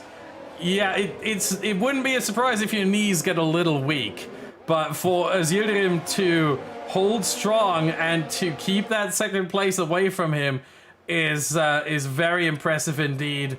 The pace might not be perfect here for Yildirim, but it is very, very impressive that he holds on to the second place throughout this whole race and doesn't crack under the pressure. I want to say, just a quick moment to note what a disaster this is for Bari Boromand. Hasn't been able to get back in the session, hasn't regained control of that car. The race was already down the drain at that point anyway. And it might be that Boromand has decided just to simply sit this one out and wait for the third and final race of the day at China. But in our interview at the top of the show, he mentioned that he was looking forward to this track and not to Azerbaijan or China. And the race at Azerbaijan went pretty well for him. The race in Hungary has gone disastrously wrong. So it's definitely flipping his own expectations thus far. But the good news is, if the pattern continues, he's going to have a fantastic race in China. So it's not all over for him yet. And remember, while this race, the grid in this race was determined by the top 15 finishers in our first race at Baku, that is not so for the last race of the day. The last race in China will be determined by a qualifying session. So this is only for points, this race. It's not for grid positions. Yeah, exactly. I was about to make the same point before you did it. I think Bari Boromand has quite a bit to look forward to in China. It is a tricky track. The soft tires around there are going to be a bit of an issue if we do get dry running, which I think after this race we're going to hope for, that we get some dry running in China. But the soft tires are tricky around there, but they are also mightily quick. They just don't last very long. Ultimately, I think Bari Boromand is going to have a good chance there with the short qualifying, the 18-minute qualifying session, followed by another 25% race at China. Here, however, no points for him. Idowu, meanwhile, his teammate in P8, so he would at least get himself 8 points there and would be able to... In fact, he would get 9 if we just quickly switch here. There we go. Yeah, the 6 seconds for Donoso would still make him fall down to P10. So Idowu would gain a position off of Donoso here and would get 7th place and 9 points at least for the rest of the world team. But we look at consistency among both drivers, as there is, I think, Boromand being lapped right now by Yildirim, by Donoso. Indeed, that is his ghost car, I think we have to say. That is not him in that car. But yeah, the Hungarian's doing really well right now. P4, P6 will turn into P3, P5 once the penalty is applied. Same for Italy. P5, P7 with De Capua and Haddad will turn into P4 and P6. And very, very strong showings for both of those teams. They should make up a bunch of points here in this race. Yeah, absolutely. This is a godsend for Team Hungary, who are running a slightly weakened roster here due to the fact that Danny Berezde can't attend today. But nevertheless, a 3rd and a 5th in this race, as things are looking at the moment, would be very, very solid points. That might be the biggest points haul in the whole field, alongside maybe Team Spain, of course, who have Karaton leading the way. But the Hungarians will be getting one over on the Dutch. They'll be getting a similar points haul to the Spaniards, and they'll be getting one over on the rest of the world. And that is what they need when they're battling at the very front end of the order. Those are the teams that they're most worried about right now going ahead through the rest of this tournament. So this could be a very, very important damage limitation race for Team Hungary. Karaton, this is very, very reminiscent of last weekend for Alvaro Karaton. Last time it was something like 6 seconds he won at Zandvoort with in the end. That was a dry race, so that was incredibly impressive. Here today, it's just about gapping Ulas's Yildirim. But nevertheless, he's doing a fantastic job of it, building the gap lap after lap on the rest of the field. And it might just be me, but I'm noticing the rain is looking to get a little bit lighter right now. Yeah, it seems like it. Let's actually go on board to see if that holds up. Maybe not. It may just be a bit of an optical illusion there from the outside. If you go on board, you see it's still pouring as ever. So I don't think that is the case. The question really is, if it does get lighter, well, is it worth it to pit? And you lose about 19.5 seconds here in the pit lane in dry conditions. I have to mention that, in dry conditions. Which means in the rain, you lose about probably 17 to 18 seconds roughly. You can always say about 10% less because that's just, how much slower you have to go through some of the corners. And so if you're losing 18 seconds, how much are you going to gain from strapping on the intermediates? Well, usually, around most tracks, the gap there is around between 2.5 and 3.5 seconds a lap. So even with intermediates in full wet conditions, you're only losing 2.5 to 3.5 seconds a lap. It's not that massive because these tires are still able to push away a lot of the water. Just not all of it, but a lot of it. So, yeah, I think at this point we have crossed the point of no return where it isn't really feasible, even if it were to light up and it were to not rain as much anymore and we get to intermediate conditions, to pit. I think that moment has gone. At this point, the drivers have to go for the full wet tire to the end, even if it does light up a little bit. Yeah, absolutely. But one thing it could do if the rain suddenly did abate, which I agree with you, it doesn't really look like it's going to do at this point. But if it did, it would get a bit harder for the rest of the drivers if it started to really get into basically a damp track rather than a wet track. The full wet tires become a real handful, really, really tough to keep those in any sort of working order. So it would be a bit of a challenge in the late stages of the race for these drivers. But right now, that is not worth discussing because it doesn't really look like it's going to happen. But as things are, the field is still pretty much strung out as it was, with everyone behind Ozildirim all the way down to Tino Naukarinen in 10th, basically running at the same pace as one another, no one falling far behind the rest of the field in that particular space. And then you have Kauppinen a little bit of a ways off his teammate there, just about 1.1 seconds between the two Finns. And then Jarno Opmeer, with that front wing damage, who is now 4 seconds behind the top 11 drivers. But critically for him, he's still holding Danny Moreno, Tomasz Paradzic, Stahulec, Akinci, Valentin, all behind him. None of them are able to make any headway past the Dutchman. Meanwhile, we got some information earlier in the chat about what happened to Jarno Opmeer. Apparently, he made contact to the rear of one of the AlphaTauris. That's one of the Finnish drivers, likely to be Kauppinen. But definitely one of the Finnish drivers in lap 1. So apparently happened in turn 4 on lap 1. He made contact there and lost his end plate there. So it wasn't Van Erven or Borroman being involved in that. It was just the car in front really for Opmeer. But he's been holding that 12th place strongly ever since. And he couldn't move up the order, obviously, with that sort of damage. He's fallen more than 4 seconds behind, but...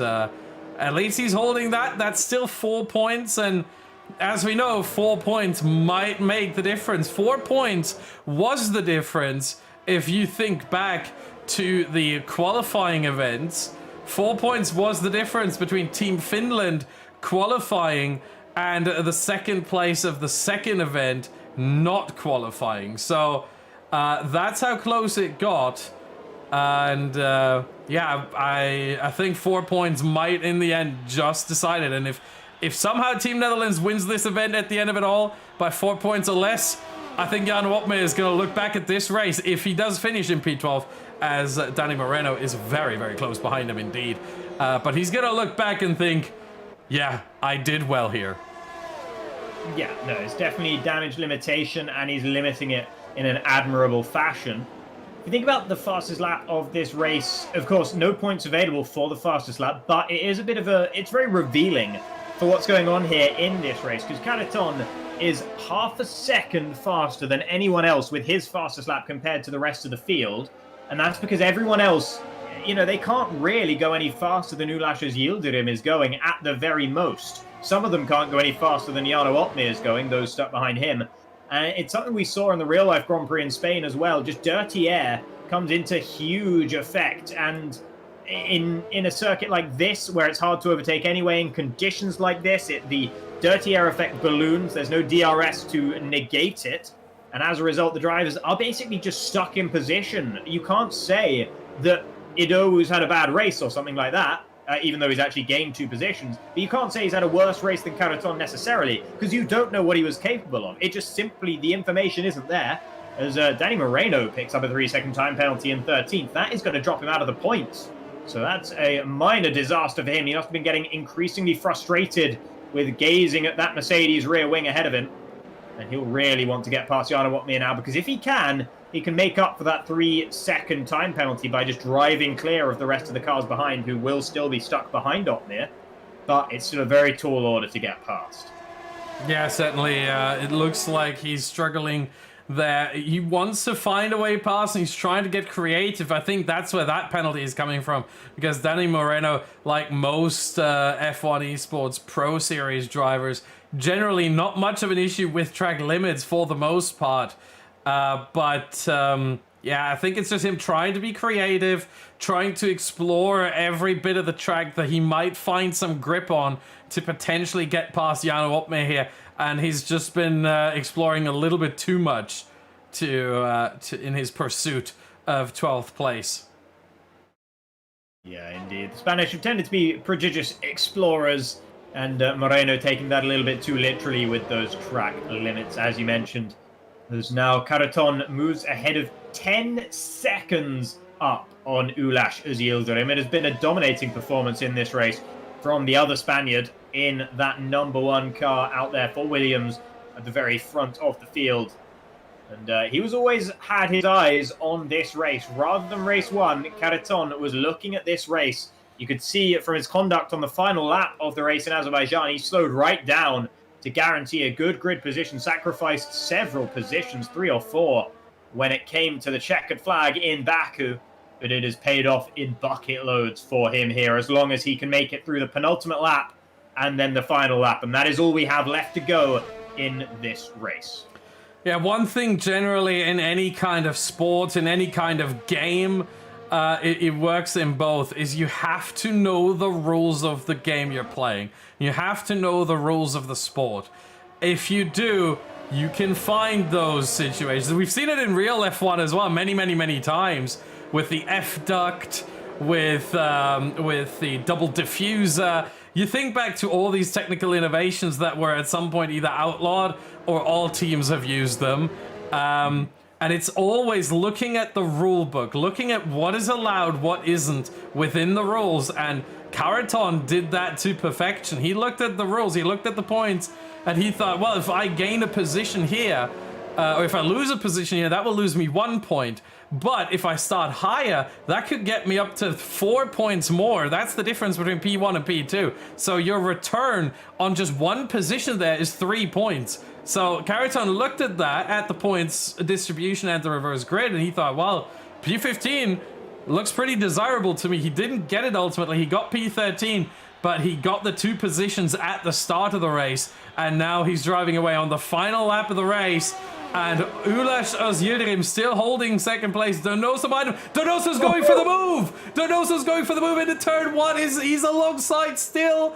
Oh, they're side by side, but I think Yildirim has the better run. He has the inside for the left-hander here. Donoso's going to have to try and hold it round the outside. Oh, and he gets pushed off a little bit there. Gets run to the outside. Oh, and they touch, and they make contact, and now, oh, Sabakonyi has to avoid there. And Yildirim is falling down to 3rd, almost 4th, as he makes a little bit of contact there with Sabakonyi. And Donoso is past, but how late? He has 6 seconds of penalties. And Donoso is lucky that he didn't send Yildirim all the way around there. There was a lot of contact between the 2 cars on the way through turn 3. And Yildirim just about held the car together.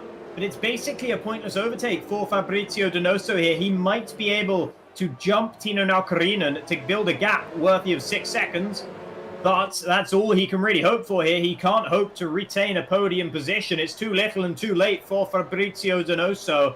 But he does manage to get some action on the final lap. But a man who hasn't seen much action, but he won't mind, is Alvaro Caraton, who takes the fastest lap of the race as he crosses the line to claim the win in race 2 of Event 2 in the Nations Cup here at the Hungarian Grand Prix, with Donoso coming across the line in second, but he will fall well down the order as Yildirim claims second, with Zaba Ukonyi third after starting on the front row, the two of those drivers. Donoso fell all the way to 11th in the end behind both Finnish drivers.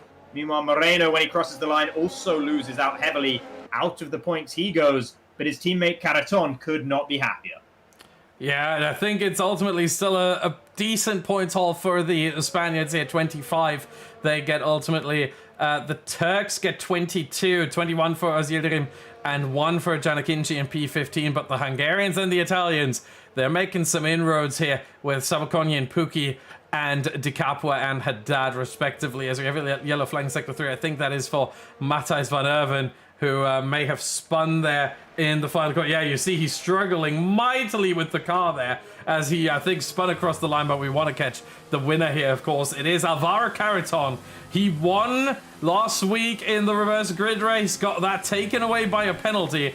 I don't think there will be a penalty. Everything looked clean on lap 1, and beyond that, he didn't have much to battle with. Yeah, and that sniping of not exactly managing to snipe reverse grid pole, but a solid spot on the reverse grid. As you mentioned, the rule bending, it's exactly emblematic of a certain Michael Schumacher that Alvaro Caraton is using as his model here on the podium. It's exactly the sort of thing Schumacher would have done. You remember back in, I think, 1998, he crossed the line. He won the race while serving a drive-through penalty in the pit lane. It's that sort of rule bending. And it has paid off well for Caraton here, winning the race by 15 seconds. And no talk of rules in the race itself. He dominated this one from start to finish. Fantastic drive from him.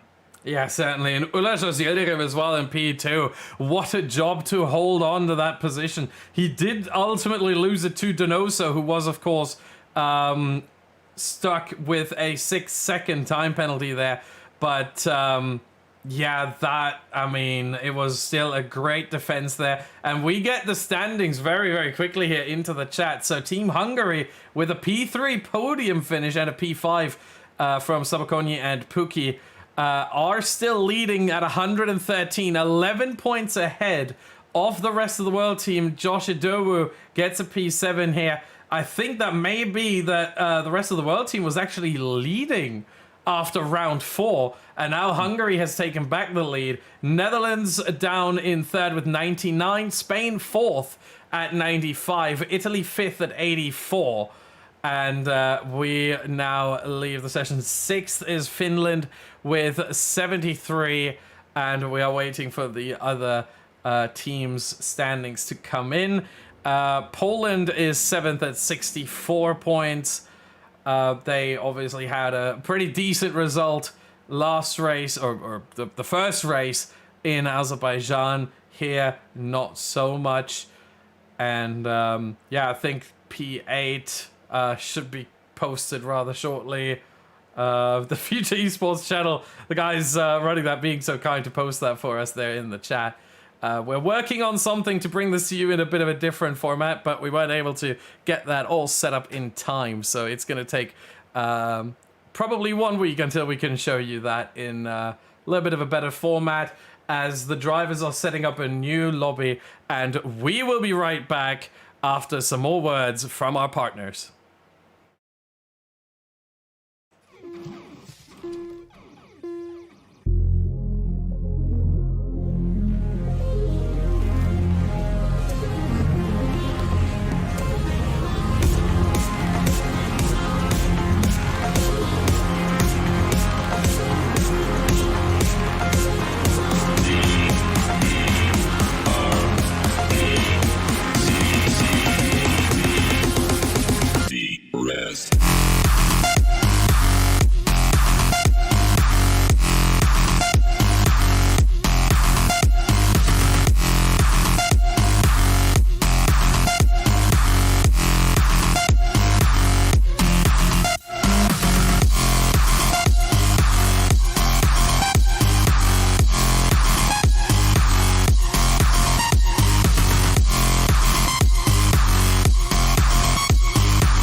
It's time now.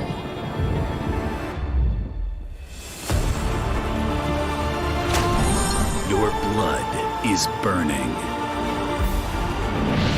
Your stamina is rising. Greet all the challenges in your way.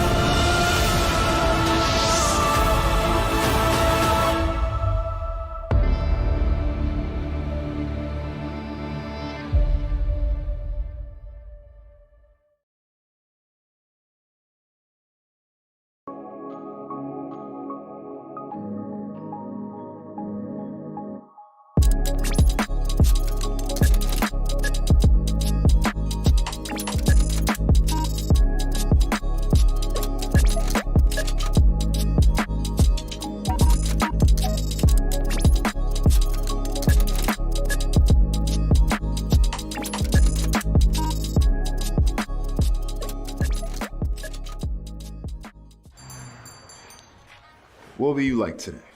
Another Cloud 2 Classic? I'll stick with the usual. Maybe take a little bit off the sides.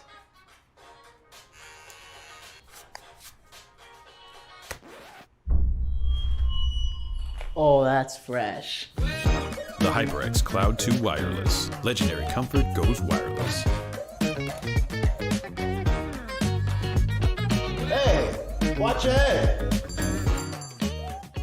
And welcome back once again, everybody, for the third time today to the ORL Future Esports and Next Level Racing Nations Cup by Mobiuz Gaming, the second round of our 6-round tournament on F1 2020. My name is Aladar. Joining me in the commentary box, as has been all day and will continue to for this final race, is Badgerman.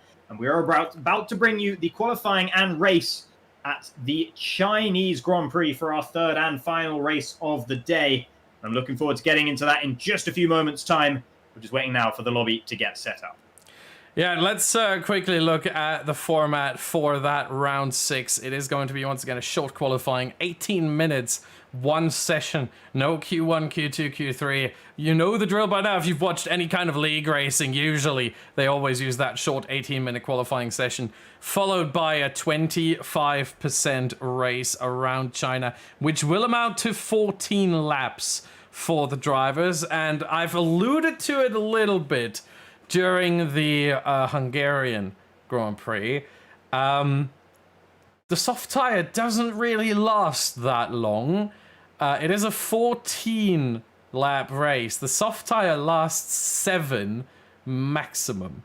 The medium, however, lasts 16, so that can go a long way. The soft tire also struggles with temperature.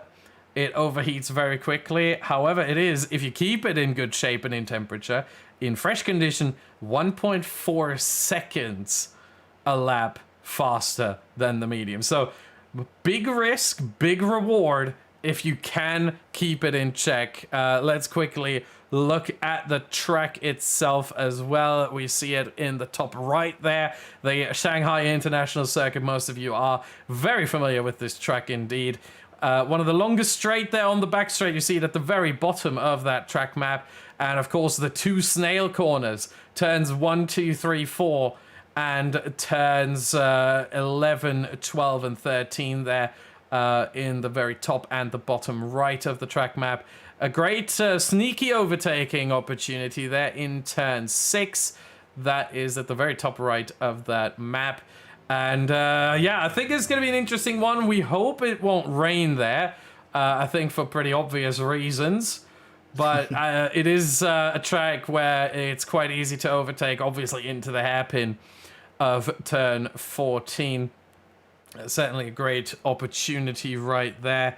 And yeah, many a chance there for the drivers to get some overtakes done. And I'm very much looking forward to this one, and I hope you viewers are as well. The drivers are in the session. We're just waiting for everyone to ready up. And we have a question there in chat that I quickly want to answer. Is Jarno leading? This is a team event, not a driver's event, so we're only keeping track of the points for the teams. And the standings were posted earlier in the chat. We can just quickly go through them once more. It is Team Hungary that leads the way at 113 points. Team Rest of the World is in second with 102. Third place is Netherlands with 99. Spain in fourth with 95.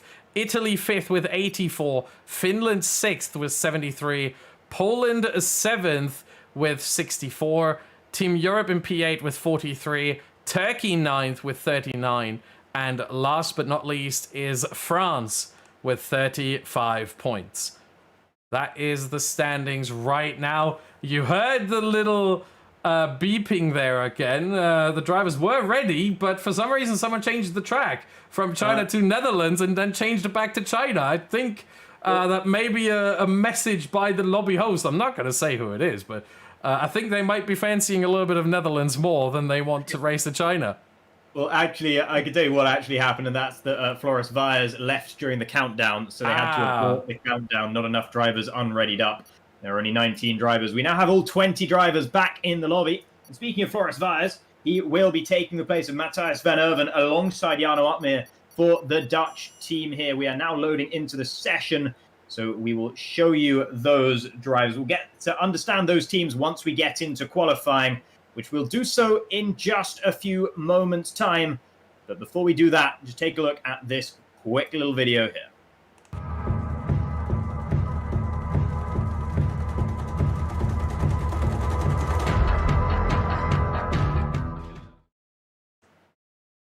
All right, and welcome back then, everybody. Just still waiting for one driver to load on into the session.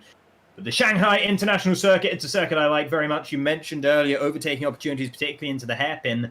But that's the great thing about this circuit, is there are at least 4 overtaking opportunities, maybe even 5, if you count turn 9, which is a bit of an iffy one. But outside of that, there's turn 11, which is decent. There's turn 6, which is a very good opportunity. And there's turn 1, which is a pretty good opportunity as well. So it allows some creative battling, which is something that I always value highly in a circuit. Some circuits is easy to overtake, but you see all the overtakes in the same place. That's less interesting than if you can try and make your advantage pay at various different parts of the circuit.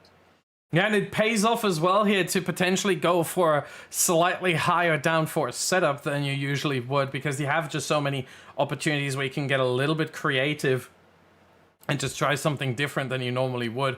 Whereas around some of the other tracks, you'd rather go for that low downforce setup. You want to go for that super top speed to make your overtakes just that much easier. Around here, not so much. You might be fancying a bit more, and I think we... it says lap 1 of 18. Never mind, it just switched, thank goodness. I was worried for a split second there. We don't need to check the tires right now. They're all going to be on softs anyway. But it is quite dark indeed once more. It's like it's a running theme of the ORL Future Esports Next Level Racing Nations Cup by Mobiuz Gaming here, that we get just a lot of cloudy, overcast events, and we get so once more. There might be some rain coming for the race. Again, we hope not, but it is always a possibility, so let's hope it's not the case. The first one out on track is Tino Naukarinen in the AlphaTauri for Team Finland as he rounds the track. And we're going to go on board with him once he starts his first flying lap, just to show you, as he gets a massive slide on there on the out lap.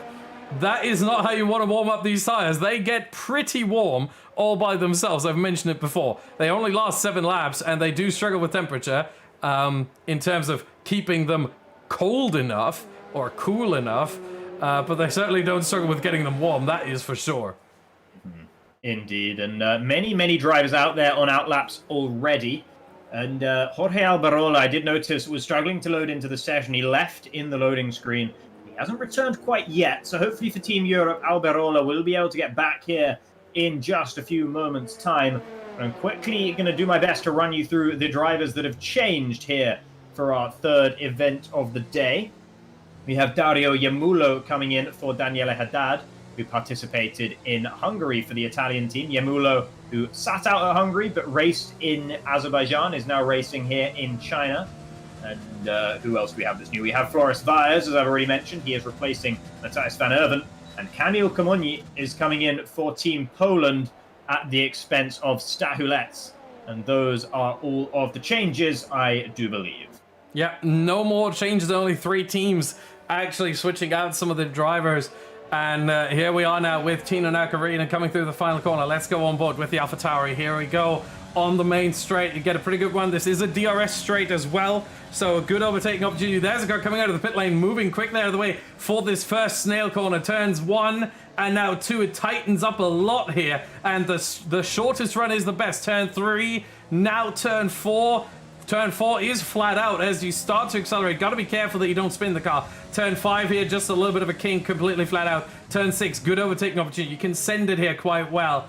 And it's a corner that is a lot tighter than it looks as you drive it. Turn 7, wonderful. Flat, or almost flat out left-hander. The right-hander here, turn 8, you have to start lifting and go a bit slower there. Turn 9 and 10, double left-hander. You want to set yourself up through the first one for the second. Now heading to turn 11. This is going to be very important here. You can overtake here possibly. Difficult, but a chance. Here's the detection point for the next DRS zone in the middle of turn 12. Now through turn 13, get on the power as early as possible because you have over a kilometer of straight right in front of you. DRS open right here on the line. DRS is opened, and this is just a massive run. Great overtaking opportunity here for any driver who is running behind another with DRS and without the guy in front. Through the hairpin, turn 14 and 15, and now one more corner to go. Best potential to invalidate your lap, and it is turn 16. Did he invalidate his lap there? He might have. He did indeed. 1:29.0 was the lap time. It wouldn't have been good enough compared to Tomasz Paradzic, who goes up there into the top of the order, the only driver in the order for the time being, with a 1:28.5. Ido joins him, but a tenth slower for the rest of the world. There is a Renault coming through the final corner. That is going to be Donoso, who has invalidated. Let's see what Donoso's teammate Desaluski is doing as Boromand goes to the top. Desaluski coming through now the hairpin. 1 corner left to go for the Frenchman. And Team France still in need of a big result. They had an okay one at the first race of the day, but the second one did not go in their favor. And that's an invalidation in the final corner from Desaluski. It was a 28.9 anyway, so it wouldn't have been terribly good. And a lot of drivers struggling with those invalidations early on as Zabukonyi goes into 4th, make that 5th as Komonyi moves ahead of him. Yeah, currently rest of the world in Poland for the top 4 spots there. So they get a good start here to the session. Let's look meanwhile at one of the race winners earlier tonight. Jano Opmer coming through the hairpin here, and he has one more corner to go. Will he invalidate in the final one? It looks good. He keeps 2 wheels on the track there, and that should be, yeah, it is in fact provisional pole position there for the Dutch driver. Into P1 he goes. Yeah, the next one to challenge will be Alessio Di Capua, driving for Team Italy. Had a relatively quiet race in Hungary, but a lot of people had a quiet race in Hungary. Di Capua did make up a fair few positions on the grid though, and now's a big opportunity. Qualifying pace is the speciality for Di Capua. Sometimes it goes awry in the races, but his qualifying is absolutely on point.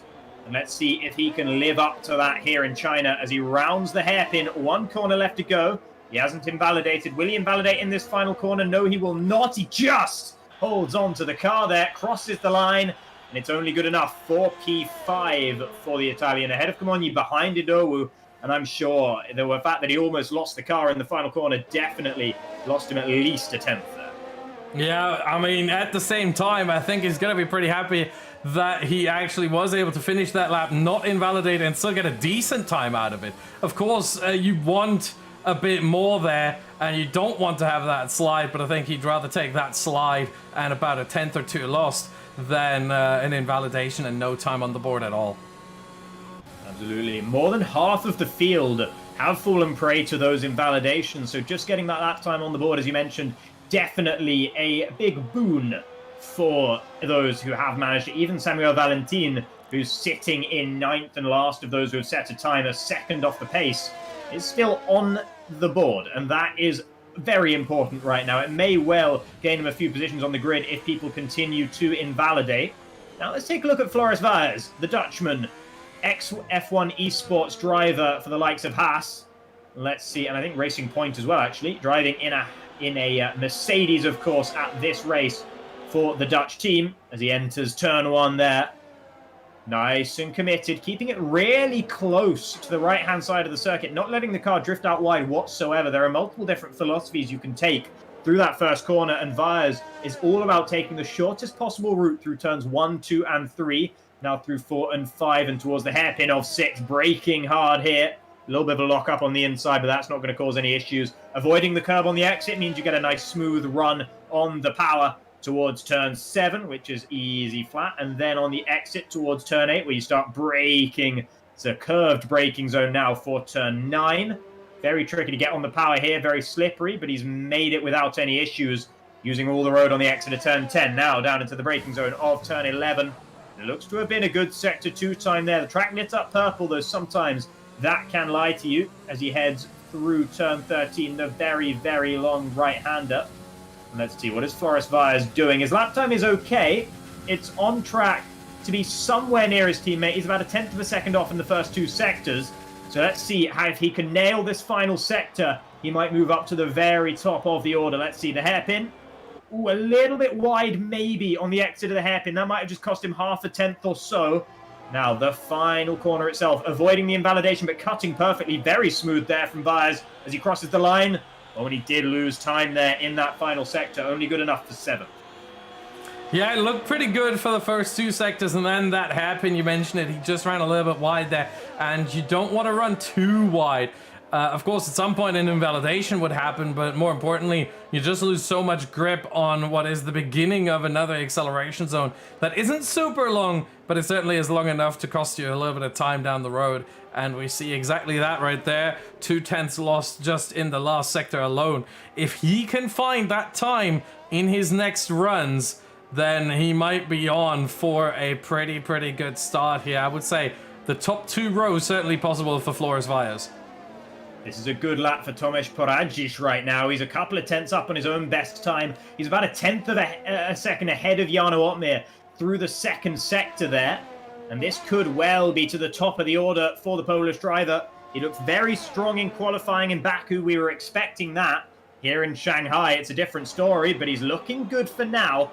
Let's see how he handles the hairpin. Will he throw it away like we saw from Floris Viers? Again, a little bit deep, but not in the same way. Did manage to collect the car up on the exit. Didn't quite make the apex, but sometimes you can get away with that in the slower corners. Through that final corner, using all the road and not a jot more, and across the line to go to the top. Provisional pole now for Tomasz Poradzic. Boromand has invalidated his attempt. Let's see what his teammate Josh Idowu can do.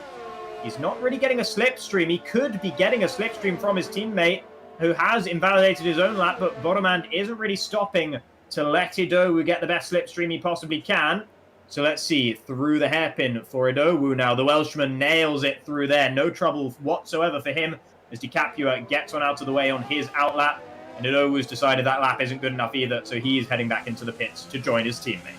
Yeah, it might be that he was caught a little bit there with some dirty air by the drivers in front, especially Di Capua there on the exit and through the hairpin, that he may have fancied his chances of just going back into the pit lane and trying once more on another run. So maybe that was what influenced that, as we are looking at Fabrizio Donoso right now, who seems to be going slow here. Yeah, no ERS deployment for him. He's just setting up a lap, I think, or he may have invalidated already. Danny Moreno, meanwhile, is running through the middle sector as well. That seems a bit more on pace for him here, as he is just about to end the middle sector. And that so far looks nicely. Where could he slot in? Yellow flag sector 1 and 2. I think that's just cars letting each other by, making sure that they don't run into each other there, as now he goes down the main straight. There's a car on the side letting him by. That I think was a Haas.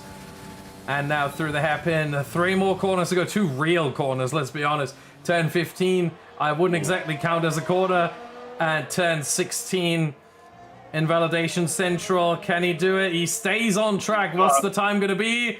It is a 1:28.2. It is provisional pole position for Danny Moreno in Team Spain.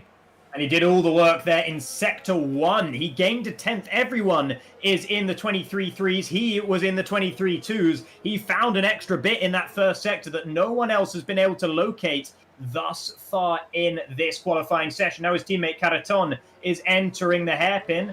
Caraton is a little bit slower than Moreno was on his lap, but he's still very much in the ballpark of the top 5 or 6 drivers. As long as he nails this final sector, it's all looked pretty good for him across the line, and he goes up in a second to join his teammate on the provisional front row. Team Spain come out of nowhere. They invalidated their first attempt, but on their second runs, they have absolutely nailed them right now, and the competition are now looking to them for their biggest rivals. Yeah, quick reminder, Spain is only 18 points behind Team Hungary, only 7 points behind Team Rest of the World, and only 4 points behind Team Netherlands. So they have a pretty good chance if they can somehow hold on to this 1-2, or just generally get a very, very decent result with both drivers. They have a really good chance of taking the lead after round 2 of this Nations Cup here. They have a really good opportunity at their hands right now with both drivers being as strong as they are, it seems, around this track. Where is Jano Opmeer right now? I think he's on a slow run right here. Yeah, indeed he is. Dario Yamulo, is he going slowly? Yes, he is. No ERS deployment. We go on board with Alessio Di Capua, who's right behind Danny Moreno, but he... Oh, no, he's taking it slow too. He is on hot lap mode, but he's taking it slow as well. And Floris Vyers is starting a flying lap here for the Dutch team. Everyone else either on an in-lap or in the pit. So once again, Vyers takes center stage, as he did 5 or so minutes ago in this session. Currently sitting only down in P14. And the Dutch team currently sitting 3rd in the standings. They will want Vyers to be right up there with Opmeer to back up the reigning F1 Esports Pro Series champion, who has been scoring points race in, race out, pretty much non-stop, apart from at Zandvoort for the Dutch team. But his teammates haven't necessarily always been there alongside. Van Erven had a good result with P4 at the Azerbaijan Grand Prix, but other than that, the Dutch drivers haven't really been up to this level of Jano Opmeer, shall we say. And Floris Vyers needs to find an extra bit of pace here to make sure he can be at that level. He's a little bit up on his best time, but his Sector 2 time was not really fantastic. So he's going to need a lot in this final sector if he's going to move himself any way up the order whatsoever. A 26.4 is what he managed through that middle sector. That is a 10.5, maybe 2 tenths off of where he really wants to be right now. And let's see if he can make amends for it in the final part of this lap, as he breaks heavily into the hairpin. Again, that looked a little bit deep from Floris Vyers, as we saw on his last attempt into the final corner, and he's not happy with it. It's back into the pits for him. He will get one more crack at it. Yeah, I think it's the smart choice here to just say, hey, you know what, this lap wasn't it, this wasn't the run, I'll abort this one and I'll just go again. He has the time for it. Some of the drivers are getting out on track right now, including his teammate Jano Opmeer, but a lot of drivers are just getting ready, so he will have enough time. He only has to get out of the pit lane by about the 1:50 mark, I would say, maybe 1:40 if he really wants to have a chance at his final run. Otherwise, it might be too late. As Jano Opmeer is burning as much fuel, this is awful to listen to, but this is the practice that some of the drivers employ here, to burn some of the fuel if they have overfueled the car a little bit. I mean, it's the easiest way, you know, you just high revs, low gear, you're slow and you're burning a lot of fuel. It's not the most eco-friendly way, but thankfully we're talking about a virtual game here and not real life, so all is fair game here. And we see that right there with Jano Opmeer. I did not expect this to go on board. I was not ready for that sound. Apologies to all the viewers as well who had to hear that. But it brings up an interesting point, I think, that it is so important that everything is right on your last run. You want everything to be perfect. You want the fuel to last perfectly. You want to get every corner right. You want your tires to be in perfect condition. It all plays together. There's so many moving parts, and there's so many things that can go right or that can go wrong. So, yeah, very, very interesting to see there and sort of get into... really into the engine almost, into the working parts of what is going on, as Donoso is one of the first ones starting his lap here. He's currently in P18, one of 3 drivers to not have set a lap time yet. So he desperately needs one and needs to not invalidate. Yeah, and he needs a big result for Team France because Desaluski is currently sitting only in 16th right now, just ahead of Samuel Valentin. Jorge Alberola, by the way, he invalidated in the final corner of his outlap, meaning that this next flying lap he is also invalidated. That's a bit of a disaster for him. Currently still sitting on no laps on the board. Same as Donoso, same as Istvan Pukki as well. Team Hungary leading the way in the standings, and they can't afford to have Pukki failing to get a lap together. Donoso, that's fast. That's very fast. Through Sector 2 there from Fabrizio Donoso. He is on track to maybe take the top spot here if this final sector is good. He was about a 10th up on where Moreno was when he got to the end of the second sector there. He might try and dip in for a bit of slipstream with the Team Europe car there. He doesn't even bother. Jorge Alberola getting out of the way there for Fabrizio Donoso, who's deep. He's deep there into the hairpin. That's going to have cost him a 10th or so, and that might be the difference between provisional pole and just a spot in the front few rows as he holds onto the car through that final corner, crosses the line and goes second. And you can see just how close that was. He would have gone to the top if he just braked a tiny bit earlier for that hairpin, but nevertheless, he can be relatively happy with that one for now. Let's see what Tomek Paradzic is doing. He's coming towards the end of his flying lap as the two Turks have crossed the line. They'll be starting no higher than 13th and 17th. Paradzic now through that final corner is Otmir to the top. And Paradzic, can he knock him off? No, he cannot. Otmir is still there at the very top of the order. Komoni is going to be the next one across the line, the second of the Polish drivers.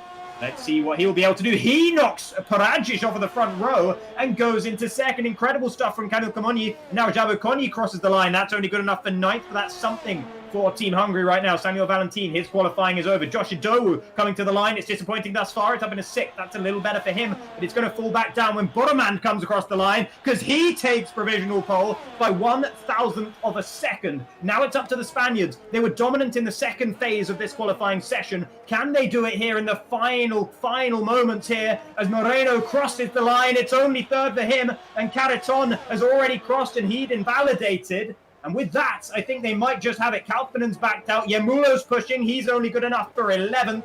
DiCapua is still out there. Vyas is still out there. Here comes DiCapua. He's invalidated as well. And I think with that, that is it in qualifying. Boromand takes pole position with Jarno Otmir alongside. Moreno third, Common fourth, and Paradzic fifth.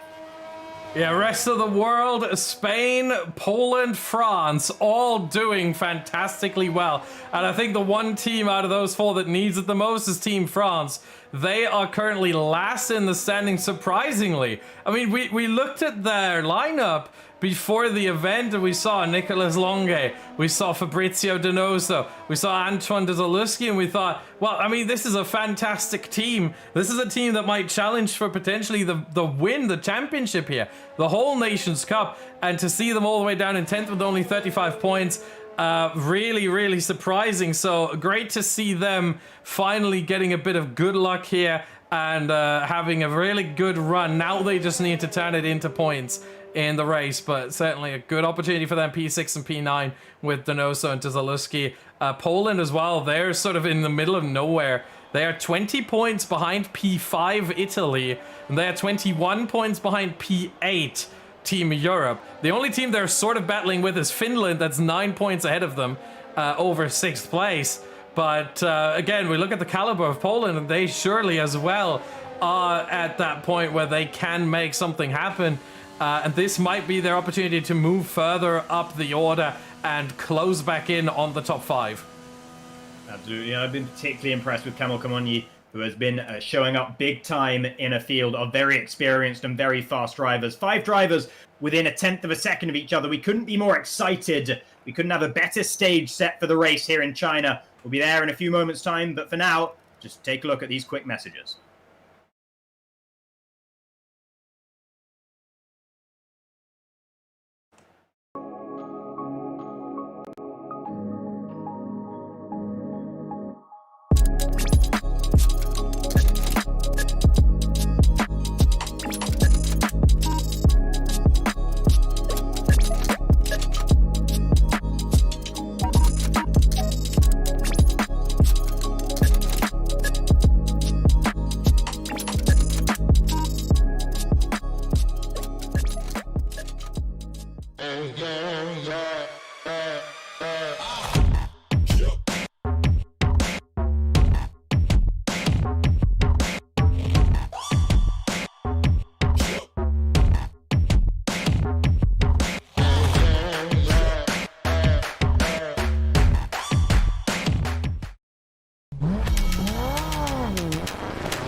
And welcome back, everybody.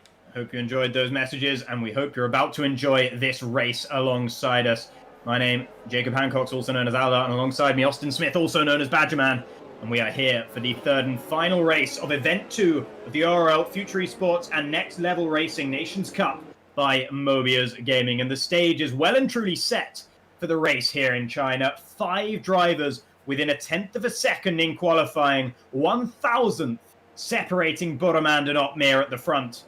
And these drivers, they have a bit of a history from Event 1. Let's not forget they weren't too happy with one another after what happened at Zandvoort when they collided in that reverse grid race.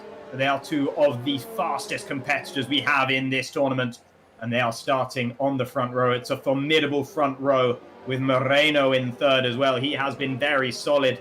Podiums after podiums for Team Spain thus far in the competition. Camille Comonyi in fourth with a fantastic result for the young Pole. He'll be feeling very, very good about that. Tomek Paradzic just behind him as well. He'll be surprised to see a teammate ahead of him, but I'm sure he won't mind too much, given that it is a team event. Fabrizio Donoso will be starting 6th with Josh Edowu in 7th, backing up his teammate Boromand. Caraton has managed 8th for Spain. Dezaluski in 9th for France. And Zabo Konyi is the first of the Hungarians in 10th. And the Hungarians are currently leading in the points, but with a qualification of 10th and 17th here in China, it's a bit of an uphill battle to maintain that position. Yeah, and just quickly, let's think back to round 1, race 1.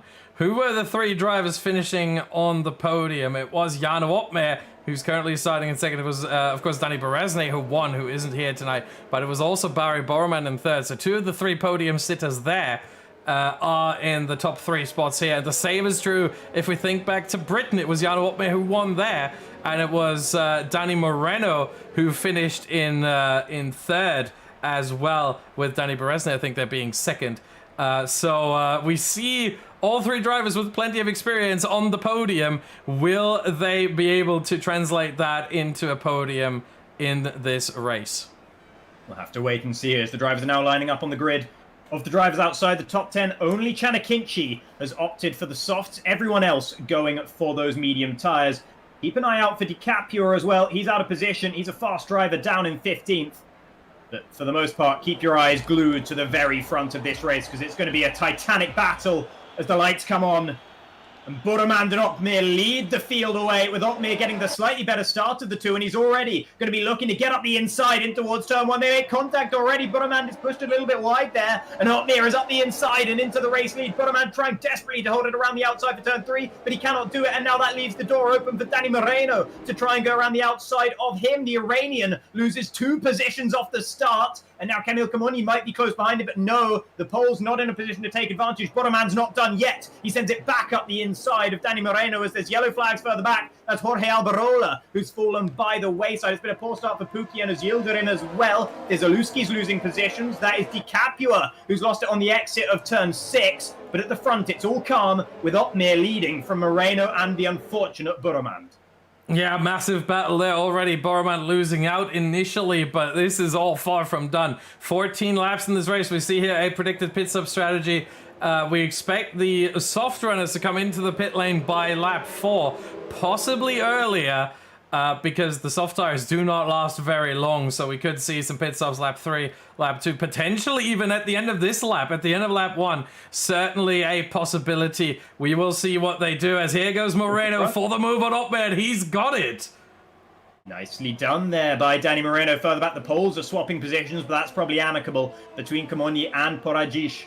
Paradzic now is going to be closing down those front 4. He wants to make sure he stays well within this battle, because he'll know a race win is potentially on the cards if the pit stops fall in his favor. And it's going to be a very tough job deciding when to pit, because you want to make sure that you do not get held in the pits. We saw how much that hurt Josh Adowu's race when he started from pole in Azerbaijan. He pitted and came out 6th in the order. It was a disaster for him due to being held in the pit lane. And these drivers want to make sure they can avoid that fate at all costs. But Danny Moreno is currently leading the way. He's taken first position from Jarno Opmeer, the Dutchman, happy in second for the time being, with Barry Borman just behind him in third. Meanwhile, at the very back of the order, Yildirim and Alberola have both had to come into the pits at the end of lap 1.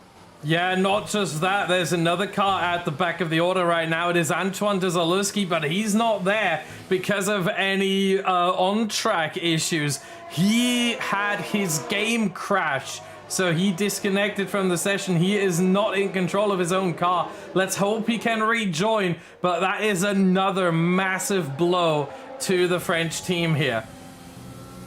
There's yellows in the first sector. That is Alberola retiring from the race there in the Ferrari. So it's another poor race for Team Europe. They have not had a good event 2 whatsoever. With Vallejo and Hoglar not participating, they have struggled. Out at the front, Moreno leads from Opmir, then Boroman, then Poragishin come on. The 2 poles followed by Idowu. So the 2 poles are making the sandwich, with the bread being the rest of the world cars, and Idowu's into the pit, so is Poragish. They are the first ones to pull the trigger here. And how many drivers behind them are going to pit? Zabo Konyi's into the pit. Akinci also. Akinci is pitting off of soft tyres as well. He starts from outside the top 10 on those softs. These guys will all go for mediums. Let's see if any of them get held. Yeah, we're going to see here P14. There's Sabakonyi right now. A couple cars going past. That is Akinji. There is Idowu just in front. Parajic is going to leave the pit lane here. They're on mediums, and they will go to the end of the race on those medium tires. They will definitely make it long enough, as we only have 6 cars now on the soft tires. Let's quickly bring in the interval here to see how close it is between the top 11 right now. Decapua and Puki have fallen off significantly, and then of course it enters Zalewski as well with his game crashing, and that is Parajic downwards all the way to Akinji, who have pitted, and so they are on the different strategy. What are Moreno, Opmer, Boroman, Komoni, Caraton and Donoso going to do? Are they going to respond? Are some of them going to respond? I'm pretty sure the Spaniards are not going to double stack here. So one of them is going to have to go for 4 laps, most likely Caraton. Here goes Opmer, meanwhile, for the move on Moreno. And that is a move taken. That is Opmer into the lead of the race. And that might bode well. It might bode not so well if we see 5 cars going into the pit lane now. Let's see, will Opmer use this momentum to pit? Yes, indeed, he does. I think that was calculated there from Jarno Opmer. He wanted to be the first one into the pit lane. Boromand will follow him in. So will Komoni. So will Caraton and Donoso, as Yamulo sets the fastest lap of the race already on medium tyres. Those mediums coming online nice and early here. And by the way, if Idowu didn't have bad luck, he wouldn't have any luck at all. He was held in the pit lane once again. It only lost him time to Porajic, but right now it might lose him out relative to the rest of the field who have come into the pits here. Boromand has been able to jump Opmer in the pit lane, so it's not worked out well for the Dutchman either. Where will they come out relative to Idowu? They will be ahead of him. Caraton is behind. Komoni has lost out in a major way in the pit lane as well. Zabo Konyi is trying to get around the outside of him. And that's unfortunate for the young Pole, who had a great start to this race. But Porajic has been able to pull off the undercut. He is effectively leading the way, with Boromand in second, Jarno Opmer in third, and Josh Idowu in fourth. Yeah, meanwhile, just a quick mention here about this track. You lose about 22.5 seconds in the pit lane from a pit stop, so we can quickly make the calculation here. Dani Moreno in the lead right now. He is likely to rejoin behind Porajic. It's going to get really close with Boromand. It depends on if he well, he won't get held most likely, because he'll be the only one to pit. The medium runners that started on the mediums, Yamulo downwards, they are not going to be coming into the pit lane. But Moreno, yeah. Donoso, sorry, he just went into the back of Zabo Konyi into turn 11, almost sent the Hungarian spinning, and then took the position as a result. It was a bump pass there from the French driver. And Zabo Konyi will not be happy with that whatsoever. He's already looking to try and take the position back on Donoso. He thinks about the dive bomb. Donoso brakes later, brakes maybe too late, and that might give the opportunity for Zabo Konyi with the undercut here as Dani Moreno pits from the race lead. Donoso holding on ahead of Zabo Konyi, but the Hungarian will be absolutely furious with the conduct shown by Donoso there. Where's Moreno? The pits in. Oh, he's ahead. How has he done that? He's pulled off the overcut. He is ahead of Porajic. That is remarkable from Dani Moreno. He must have gotten a massive, massive quick pit stop there as well. I mean, all the drivers do get the same 2.5 second pit stop, but maybe his pit entry was better than Porajic. That might explain it. There's always a bit of variance with these sorts of pit losses. It's always just a an estimate. It's not a guess, but it's an estimate. It can always be half a second quicker or slower. And Danny Moreno must have gotten a great in-lap there on Tomasz Paradzic to keep the lead of the race here. And now they've got Istvan Pukki right in front. So it seems like Moreno is getting the DRS here as well off of Pukki, so he can immediately defend and possibly even drive away from the pole behind. Yeah, Istvan Pukki is a wounded animal out there. He's missing one of his end plates on his front wing. That's why he's lost so much time to the rest of the field. He might have been involved in the incident with DiCaprio. Here comes Moreno, sending it up the inside of Istvan there. And he just allows the Spaniard through. You can't battle with that front wing damage. No point in holding up the leaders. And Istvan Pukki gets out of the way on that occasion. Paradzic will be hoping for similar treatment from the Hungarian when he comes up to pass him.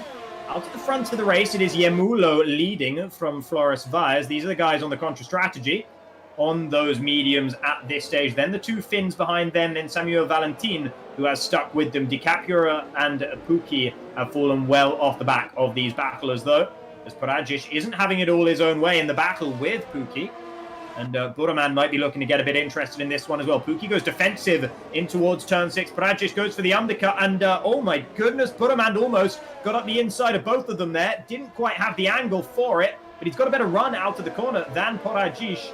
He has to worry about Istvan on his inside as well, but Pukki with that front wing damage is now just letting everyone through. Paradzic won't be too happy with how that all went down, but he has held on to de facto P2 in this race. Yeah, meanwhile, Josh Dowu is behind Pukki here and is sort of stuck behind the Alfa Romeo, the damaged Alfa Romeo that is. So he's really trying to get the move on, and it's just not happening here through the middle sector. Now he's going to get it done, I think, on DRS, as Pukki is struggling so much. This is not what we want to see. We don't want to see the back of Idowu here. We want to see the front, and he has the position now. And there's another car. There's Caraton through the middle of the both of them. Unbelievable stuff here as Caraton looks to have made the move on both of these drivers. Idowu has something left to say about that. He's still alongside Caraton just about, but he cannot find the traction on the exit. And as a result, Caraton moves up 2 positions further up the order. Burremand was able to dispatch Tomasz Paradzic as well. And that means that Moreno might not have it all his own way at the front. Paradzic was struggling to stick with the Spaniard. Burremand now there, the Iranian, driving for the rest of the world. Can he be the one to reel the Spaniard back in to make sure there's still a fight for the win in this race? Moreno is in a very strong position. He has the freshest tyres. He has a 1.8 second margin to his main rivals in this race. And he is sitting pretty with 6 seconds of clear air up ahead of him. Yeah, and we are going to expect the drivers that are currently in the top 6 to pit probably by the end of lap 9, maybe earlier. Lap 8 is possible, lap 7 is risky, but lap 8, lap 9, maybe lap 10 if they feel more, if they do feel comfortable on the medium tire. But even then, you want to use the softs. They're so much quicker. They struggle a little bit on temperature, but they are just so much quicker that you want to be using them for as much as possible. Donoso with another 3-second time penalty. That's the first of this race. Burremand is closing in Moreno slightly, but it really is only infinitesimally small margins. Meanwhile, Otmir is going for a move around the outside of Paradzic, who doesn't want to lose 2 positions in 2 corners, so nearly collecting Burremand with his front end there. But the Iranian gets away from that one without any issue. Paradzic does manage, by braking so late, to hold on to the position ahead of Jarno Otmir, but Otmir will have another opportunity down towards turn 1. He's got more ERS percentage available to him, and he's using it now to make the move on the Polish driver. Paradzic falling down into what is currently 10th position in this race. And speaking of ERS percentages, Burremand is in a very good spot right now. He's at 53%. Moreno is at 40%. And the 2 cars behind Burremand are at 22%. So the Iranian can feel pretty good about his current situation. But then again, not as good as Danny Moreno leading the way.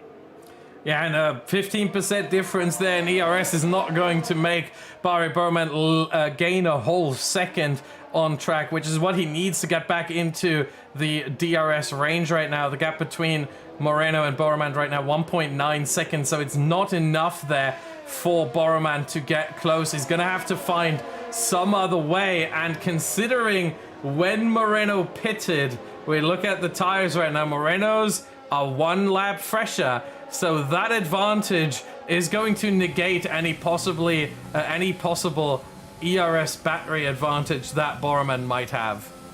Yeah, Moreno is starting to drive away a bit more now from Badia Bormand. As Yemulo heads into the pits now, Karinen follows him in as well. These guys are going to be going onto the soft tyres for the end of this race. Istvan Pukki has done the same, but he's lost so much time as a result of his front wing damage and then the front wing change that he is unlikely to be scoring any points in this one. As Yildirim, similar story. He's 20 seconds off the back of the field on hard tyres. And same again for Antoine Desaluski as well. Let's see where Yemulo and now Karinen filter back out. They're going to be behind Zabo Konyi here, just about in the points. They will be the fastest cars on track, you'd have to imagine, with those fresh soft tyres for the next couple of laps at least. Chanakinchi manages to jump now Karinen at the pit exit there, but it's only going to be a matter of time before the Finn finds his way past the Turk. Yeah, I think we're going to have to keep an eye out on Dario Yemulo. Remember, I said before, 1.4 seconds the gap between softs and mediums in fresh condition. Well, the softs are fresh, the mediums aren't. Sabaconi has been on those tires for over 5 laps now, so the gap is even higher than 1.4 seconds. I would estimate at this point probably just under 2 seconds a lap, and of course it's going to come down a little bit more as those softs wear out while the mediums stay stable. But right now, Yemulo has a massive advantage. He needs to get past. He needs to get past quickly to make the most of these soft tires. So expect some moves very, very quickly. We will see whether they're going to be able to make it past the Hungarian as they head down the back straight.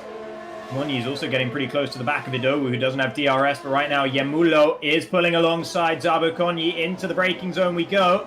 You can see up ahead, that's Kamonyi getting up the inside of Idowu, and the same story for Yemulo, who's able to dispatch Zabo Konyi. He'll still be reeling from that incident he had with Donoso earlier on. At least he knows now that Donoso has a penalty, so he will claim that position back from him. As the 3 drivers who hadn't pitted outside of Alessio Di Capua all now come into the pit lane. Donoso's having a look around the outside of Idowu in towards turn 1. He gets the snapback and moves up the inside instead through turn 2 and takes the racing line for turn 3. Beautifully done there by Fabrizio Donoso. Josh Idowu struggling a little bit at this phase of the race. He's got nothing left in the tank in terms of his battery charge. He's about to lose out to Yemulo as well. It's going to be another switchback again. Idowu cannot defend against these switchbacks right now, and he falls down yet another position into 10th. Yeah, meanwhile, Yemulo just working his way through the field patiently, but quickly. And this is so important. You want to make it happen as quickly as possible, but you don't want to overshoot it. You don't want to be too aggressive, because that might lose you a part of your front wing or your whole front wing. In a worst case scenario, might even end your whole race. So Yemulo really picking his battles quickly but smartly. And that is so important here as he lines up Donoso for another move. Let's see if he can make the move then on the Chilean-French driver. Donoso himself is lining up on the rear end of Camille Kamonyi, and he'll want to dispatch the pole. And he might find himself without any room to pull out in towards turn 1. They're going to be 3 wide, potentially. Yemulo doesn't back out of it. He has to cut the corner. He doesn't pick up a penalty, and he's got no traction on the inside on the exit of the corner. But he has saved the day for Kamonyi, because Donoso wasn't able to get a good run out either due to the contact between himself and Dario Yemulo. As a result, Kamonyi holds on, but only for the time being. Donoso has another crack at it. Down towards turn 1, he takes the inside line.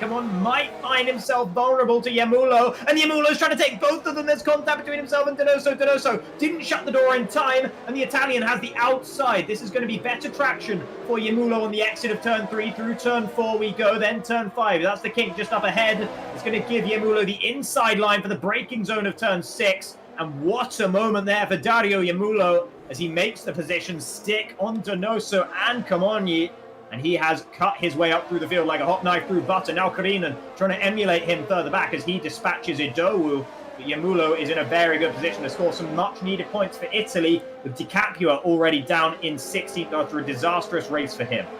Yeah, he pitted way too late, so that he, at this point, only has 5 laps left on those soft tires, and that's just not enough time for him to regain anything. He was on those medium tires for way too long. But Yemulo, on the alternate strategy, he might be the one to make this one work. Look at the time he's still gaining on the cars in front. Karaton, Paradzic, Opmer Boromand. I think Moreno might be just a bit too far away, but P2 for Dario Yamulo is certainly possible at this point. It's possible. I don't know how likely it is, but it is definitely possible, as now Karinen is battling with Kamonyi behind. He heard you saying that Yamulo was getting the best out of the soft tire strategy, or the contra strategy, I should say. Now Karinen wants to make sure that he's getting as much as he can, getting his money's worth as well. And Floris Vyers, same story, just behind Atakauppanen, a little bit further down the road, is also trying to dispatch the medium tire runners. And these guys, it's all about how well they can battle wheel to wheel right now. They all have the pace to overtake these guys, but it's the wheel to wheel battling where they can really make the difference.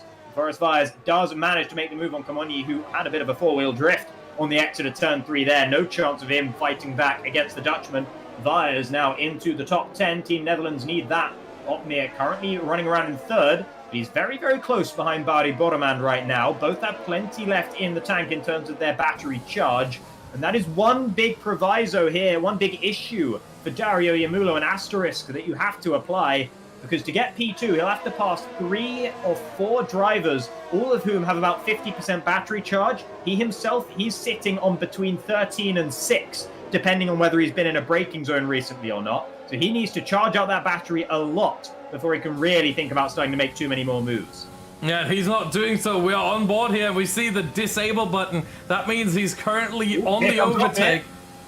Sorry to cut you off there. Opmer is looking for the move on Bari Boromand for P2 as Boromand defends up the inside. And Opmer is pushed off track just a little bit there by the Iranian. It's getting a bit spicy between these two once again. They were at loggerheads a week ago in the Netherlands.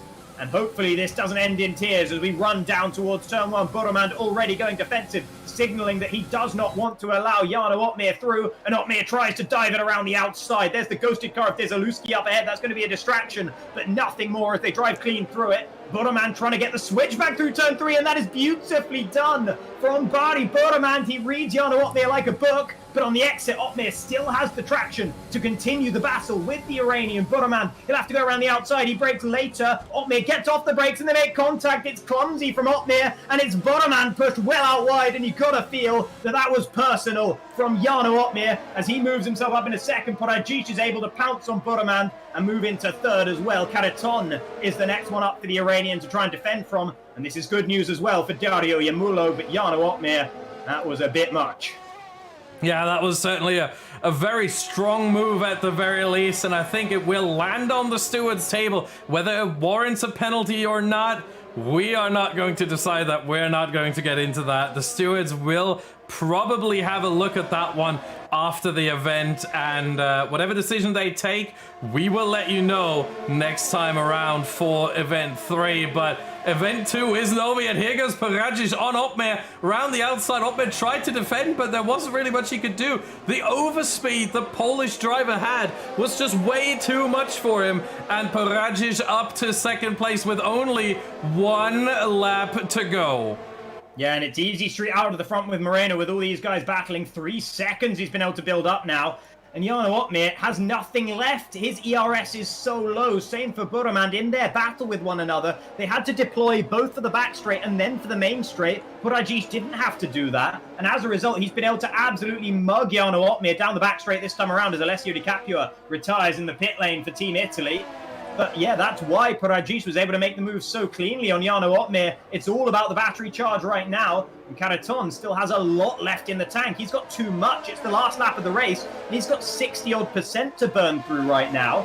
Boromand and Opmer, they're going to struggle if Karaton really puts his foot on it right now. Porajic should have just enough to hold in the position he is currently in. Yamulo hasn't been able to build up too much. He's at 20%. And as a result, he's unlikely to make too much more progress. Moreno still leading the way calmly at the front of the field. Porajic in second, Jarno Opmer in third, Boromand fourth, Karaton fifth. Any one of these could be making moves on any other one as we head down the back straight one last time here. Porajic leading the way of these drivers. Opmer, how much closer is he going to get? He's in overtake mode, but he has nothing left to offer in that regard. Same story for Boromand, and Karaton is going to be the one. He's going to be the one to try and make a move. Boromand goes defensive on the inside, but Karaton around the outside. He breaks later. They make a bit of contact, and Boromand shuts the door. It's all about traction on the exit, and there's a counter-steer moment for Karaton. He hasn't made it, but his teammate has, as Moreno takes the win of the race in dominant fashion. and Porajish comes across the line in second. Jana Otmir a disgruntled third. Boramand an even more disgruntled fourth.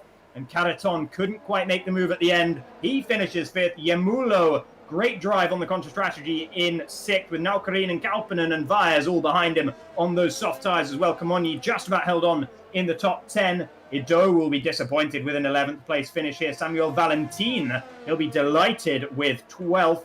Fabrizio Donoso in 13th as a result of penalties. Zabu Konyi, the highest of the Hungarians, in 14th only. And Akinci in 15th for Team Turkey. I gotta say, if I had to pick a driver of this race, not a driver of the day, we've had many races this day, but if I had to pick a driver of this race, I would probably go for Dario Yamulo. I think on the alternate strategy, he was so smart in how he picked his battles, where he tried to overtake, that it was just delightful to see. And moving up 5 places from 11th on the grid, he really made that alternate strategy work. The game chooses Samuel Valentin from last to 12th, also getting into the points, getting 4 good points here. But to me, I gotta say, Dario Yamulo well performed on the alternate strategy here, getting himself a 6th place. But it is Dani Moreno who gets 25 points for Team Spain and the win in this race. And not just 25 points, Alvaro Caraton being in P5 will also snatch some more points, 14 extra for him. So 39 overall for Team Spain here. And I'm just gonna quickly try and do some math. Careful, everyone. It might not work out well. Actually, I can't even see the old standings anymore.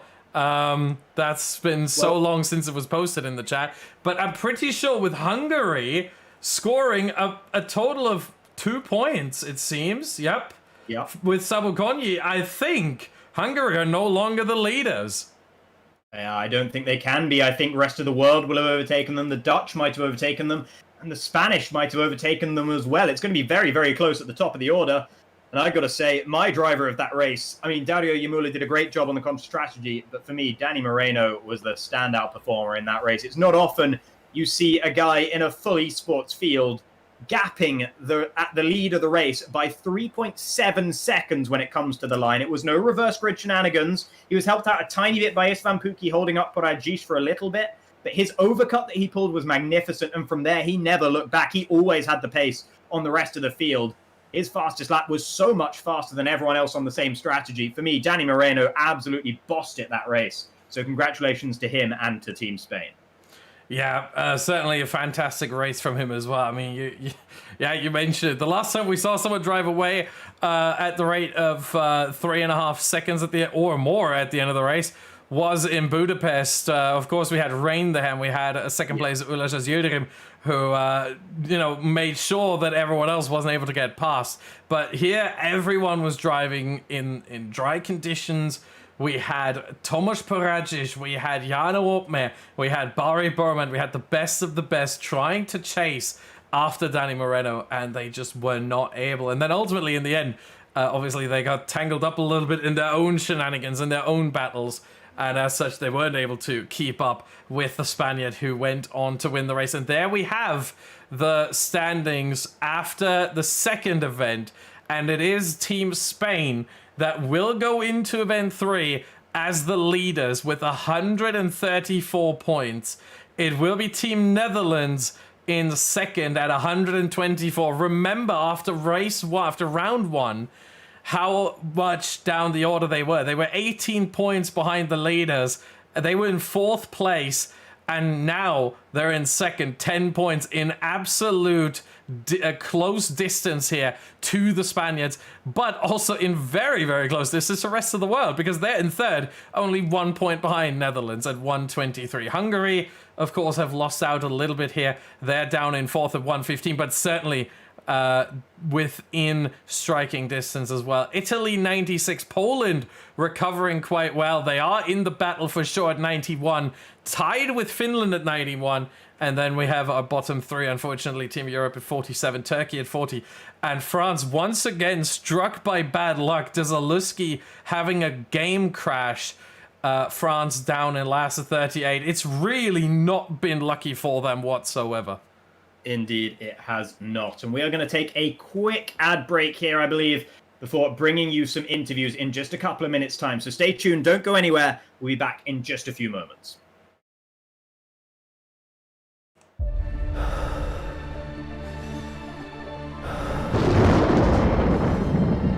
It's time now.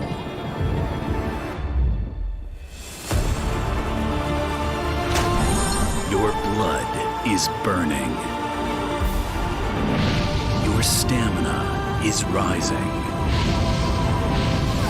Greet all the challenges in your way.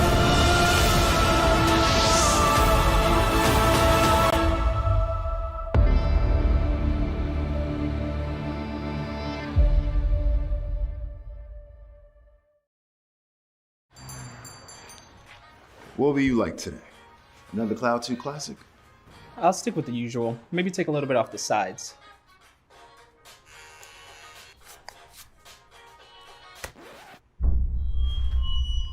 Oh, that's fresh. The HyperX Cloud 2 Wireless. Legendary comfort goes wireless. Hey, watch your head.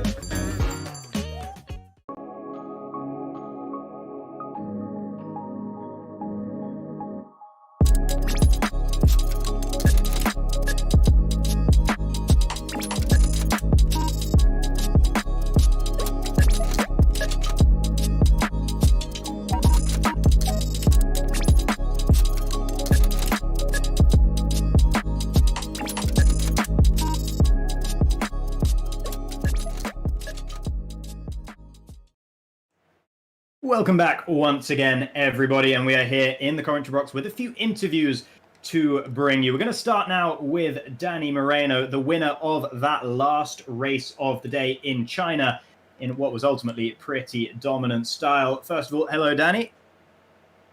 Hi, so let's talk about that race. I mean, there was a lot of races you did today. Let's quickly talk about China first, because that was very impressive. How was that race from your perspective? Well, I think it was, from my side, pretty good, as I managed to overtake Barry at the beginning and went up to P2, which I think it's the best position next to P1. And yeah, basically the rest of the race was, trying to maintain the best possible pace. I knew Jarno got held in the pits pretty badly, so that's why on my in-lap I pushed massively, using quite a bit of my ERS, which paid off because I was in P1 and I still was in P1 after the pits in front of Tomek. And the next thing I tried was just drain my ERS so that I could build a 1 second gap to the guys behind. And the rest was pretty simple. Absolutely. Pretty simple. Just holding off some of the fastest drivers in the world at 3.7 seconds. Simple stuff, of course. But then thinking of the rest of the day as well, Danny, how were the first couple of races for you as well? Well, they were pretty bad. 2-0s, obviously, is not what I'm looking for, or the team is looking for. At Baku, we went for a strategy where we both finished quite low on the grid. Like we were planning to finish P14, P15, P13, so that in Hungary we had a good chance to finish P1 and P2. But entering the pits in Baku, obviously, with the regulations, you gotta stay within the white lines, and the guy behind me didn't want to do that. So obviously I took it more cautiously, he didn't, and he ran into me, putting me into the wall, breaking my front wing. The game also decided to give me a 5 seconds, because the game decided it was my fault. And exiting the pit lane, I got a drive-through. So yeah, that was not a good race. And obviously that meant I started P19 for Hungary. And in Hungary, with the rain, I managed to go up quite a bit of places after some interesting driving from a lot of people in front. I don't remember who, but it was pretty shocking. And I got a penalty, which was really stupid, which made me finish P17. So yeah, thank God I did a good race in China. Yeah, and congratulations on that win as well. Thank you for the interview. And now we'll jump on over to your teammate Alvaro Carreton, the other member of Team Spain, another winner here today in the second race of the day in Hungary. First of all, Alvaro, how was that race for you? Hello everyone. Yeah, to be honest, we started third, and the start was crucial because I managed to go P1 after turn 3, and then the rest was pretty simple, to be honest. I managed to pull a gap, and yeah, it was good. Yeah, indeed. A very, very good race for sure. Huge gap at the end of that one. And then if we think about the race in China quickly as well, you were there in P5 for a while. I noticed on that final lap, you still had plenty of ERS available to you. The drivers ahead didn't have so much. Do you feel you held on to it a little bit too much in the end? Could you maybe have got at least one more position by the checker flag, or was that basically all you could hope for? To be honest, I'm really disappointed with my qualifying because I felt like I had the pace to be 1-2 with Danny easily, and I just bottled the last lap, so I started P8 and then I had to recover. Thankfully, I managed to get P5, and yeah, we were side by side with Barry, but I knew he was in the heat from Jarno before, so I decided not to take risks because he could have pushed me off the track, and I didn't want to, so I took it safe to P5. Yeah, sometimes definitely better to take mental states into account. Very smart driving there, Alvaro. And then quickly thinking about Team Spain, we did just see the standings. I can't remember, was Team Spain actually at the very top? I think, yeah, Team Spain with a 10-point lead at the very top of the standings right now, 10 points down to the Dutch team in second. Do you reckon you guys are going to be able to take the whole thing? We are trying hard, but we need to sort out some stupid mistakes we are doing, and hopefully we'll get them. All right. Well, thank you very much for talking to us, Alvaro, and congratulations on your win and your teammates' win today. Thank you. Next up, we have, I believe the next one to join the channel was Floris Vyers for Team Netherlands. Floris, are you there? Yes, I am. Yes, I am. Indeed. So, once again, third and final race of the day was the race for you. Yes. In China, qualifying maybe didn't go your way? No, I bought up my last quali lap, and that would have been in the top 10. So yeah, I bottled it, but I think it's best that I bottled it because I didn't. To be honest, finally a good race for myself. This race, a good comeback. Yeah, absolutely. That contra strategy definitely working out well, starting on the mediums, going on to the softs. You and a fair few other drivers made that work pretty well. How easy was it fighting your way up through the field once you'd made that pit stop onto the softs? Quite easy, but I would have loved to have more ERS than I had. I had like 30% ERS when I came out of the pit, so was not a lot, so I had to deal with it. But the tires were just so massively quicker than the mediums. But yeah, also you get a bit held up. But I tried to overtake where I could, and that worked out pretty well, to be honest. All right. Well, congratulations on a positive result in China, at least, and on Team Netherlands managing to be second in the standings. And thank you very much for talking to us. Thank you. All right. Next up, I believe, if my memory serves, that should be Tino Naukarinen, who joined next. Tino? Yo.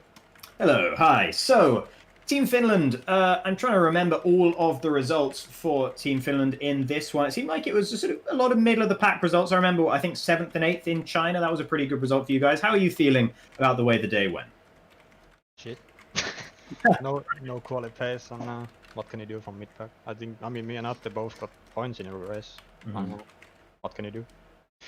I mean, when you think about it, we did probably 4 hours of practice the whole week. We did 2 laps of practice for Hungary, so I'm kind of glad it rained. Yeah. I mean, we didn't have any pace anyway, so getting a P10 in Baku and P7 in China is all right. We are still only 40 points off the lead. Just gotta practice more and win the race. It's easy. That's it. You talk about being off the lead there. Is that something that you're thinking about? Are you thinking for Team Finland, Are you thinking of taking the ultimate victory in this tournament? Is that something you still feel is attainable for you? Of course, you just gotta, if like how it should, like if you just get a good result with your teammate, that literally, like we are 40 points off, and if you get like 1-3 with your teammate, that's already like 40 points. Yeah. Like it's just gotta be kind of lucky in a way as well, and yeah, that's it basically. Yeah, and plenty more opportunities to score those sorts of point-scoring results as well. Thank you very much for talking to us, Tina. And, commiserations on what you're evidently not happy with today, but it was still a solid result in China from my perspective. Thanks. Okay, and next up we have Tomek Poradzic. Hello, Tomek. Oh, I'm here. Sorry, I didn't realize I was muted. No worries. First of all, how's my pronunciation of Poradzic? Way better than anyone's ever done before. So yeah, I was just rewatching the stream right now. I was looking for one moment, and I was actually really impressed with how well you said that, you pronounced that. So yeah, no worries on that. I think out of all the foreign commentators, I think you did the best job out of anyone. So nice one. That's very, very nice to hear. The Polish names do tend to be some of the most difficult, so I'm very glad if I'm able to get them right. But now let's talk about the action. We did see before the race, and we mentioned it quite a lot, there was people hyping you up. Certain Tino Alkarinen, I believe, was hyping you up on Twitter about Azerbaijan in particular. Were you happy with the way that race ultimately went? Well, yeah, I was being hyped up quite a bit, and I must admit the pace in practice was kind of extraordinary from me, at least for my standards. I think I've never been this, just in terms of raw pace. I think I've been really, really fast. So, yeah, I was having high hopes going to that race, and honestly, qualifying has went solid. I think the lap. It left a lot of time compared to what you do in practice. But Baku is one of those tracks where you can't really you push the limit in the actual session. You need big balls, as we like to say it, to do that. So yeah, I was quite happy with the lap. Starting P2 is obviously a good place to start in the race. It gives you a lot of opportunities. And the first stint wasn't the greatest, I must say. I was kind of looking to get ahead of Josh, but I wasn't even close to doing that. And the decision to pit was, yeah, kind of wrong. I think at the end of the day, I got held quite a lot. And even though I gained a position on Josh, Jarno, who stayed at one more lap, gained like 2 seconds relative to me. He rejoined like 1.4 ahead of me. And at that point, I knew that the race was pretty much over because no matter how fast I go, Jarno is a world champion. So like matching his pace is already hard enough, and getting back into the DRS and then making the move, I pretty much knew that was impossible. But I think I still did a good job putting some kind of pressure on him in the lasting stages of the race. So yeah, P2. If someone told me that I'm gonna finish P2 before the race, I would be very happy. But knowing that the win was pretty much lost in the pit stops it gives that little of a bitter feeling. But yeah, very happy to take away, I think, 21 points from Baku. Yeah, absolutely. And then another great points haul in China as well. Another good performance from yourself. A lot of battling went on there. There was, of course, the incident between Otmir Boromand as well. Were you surprised as well with the pace that Moreno was able to offer after he came out of the pits? Well, yeah, I think I always knew that Danny is going to be really fast, and him being in a Williams means he's absolutely safe from being held in the pits. I think that's the one advantage that they have, that they can't get held in the pits being in a Williams. So when I went for the undercut, my plan was to jump everyone but Danny, because I knew jumping Danny was pretty much going to be impossible. So when he rejoined in front of me, I thought I could stick with him. However, he did manage to pass that one driver without the front wing. I think it was Pookie. He passed him in a very good spot, and I got held a little bit in sector 1. So yeah, got a bit unfortunate there, and that meant that Danny could pull away. And from that point onwards, it was a battle between myself, Barry, and Jarno. And yeah, I think at the end of the day, the incident between the two was what I was waiting for, and given the recent events between the two, I kind of saw it coming. So yeah, I just took advantage of it. I was saving my ERS behind them, not doing anything stupid. And in the last 2 laps, I jumped up to P2, which in China, I really didn't expect that good of a result. Well, congratulations on it and on Azerbaijan as well, and on scoring some very, very good points for Team Poland. And thank you very much for joining us for this interview. Thank you. And finally, we have Bence Zabo Konyi, also known as Photon, sitting very patiently, I must say, in the commentary box with us. Sorry for the long wait there, Bence, but how are you doing? Doing fine, thanks. Can you hear me well, by the way? Yes, indeed. Your mic is working A-OK. So, the races, I mean, some of your qualifyings, you're qualifying in Azerbaijan, China, inside the top 10 both times, from what I recall, if that's correct. And the races didn't necessarily all go your way. What was your perspective on the day? Yeah, Danny's absence didn't... it wasn't quite optimal. I was notified this morning about what happened, so...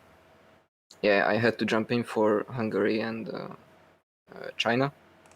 Right. And, obviously, had zero time to practice for it, so... It wasn't quite great, but... Yeah, qualifying pace was quite good on both tracks. Especially Baku. I was actually surprised. Then, yeah, race pace just wasn't there. Also, I was held up in the pits. I lost like 5 or 7 seconds, I don't know. And then the VRC as well meant that soft runners were able to catch me, and I was on old mediums, so it wasn't quite great. But I wasn't really disappointed because I knew the reverse grid is happening in Hungary, which meant that I was starting P2. And yeah, it was raining, so it was almost impossible to overtake. And yeah, I just kept P4. I knew that Feb has penalty in front of me. Yeah, jumped up to podium, so that was a great race. Indeed, yeah, definitely a big race for Team Hungary. And out of the Chinese Grand Prix, as a result of that, you have dropped down to P4 in the standings, but it's still very close at the top. Do you still think that Team Hungary is capable of taking the ultimate win?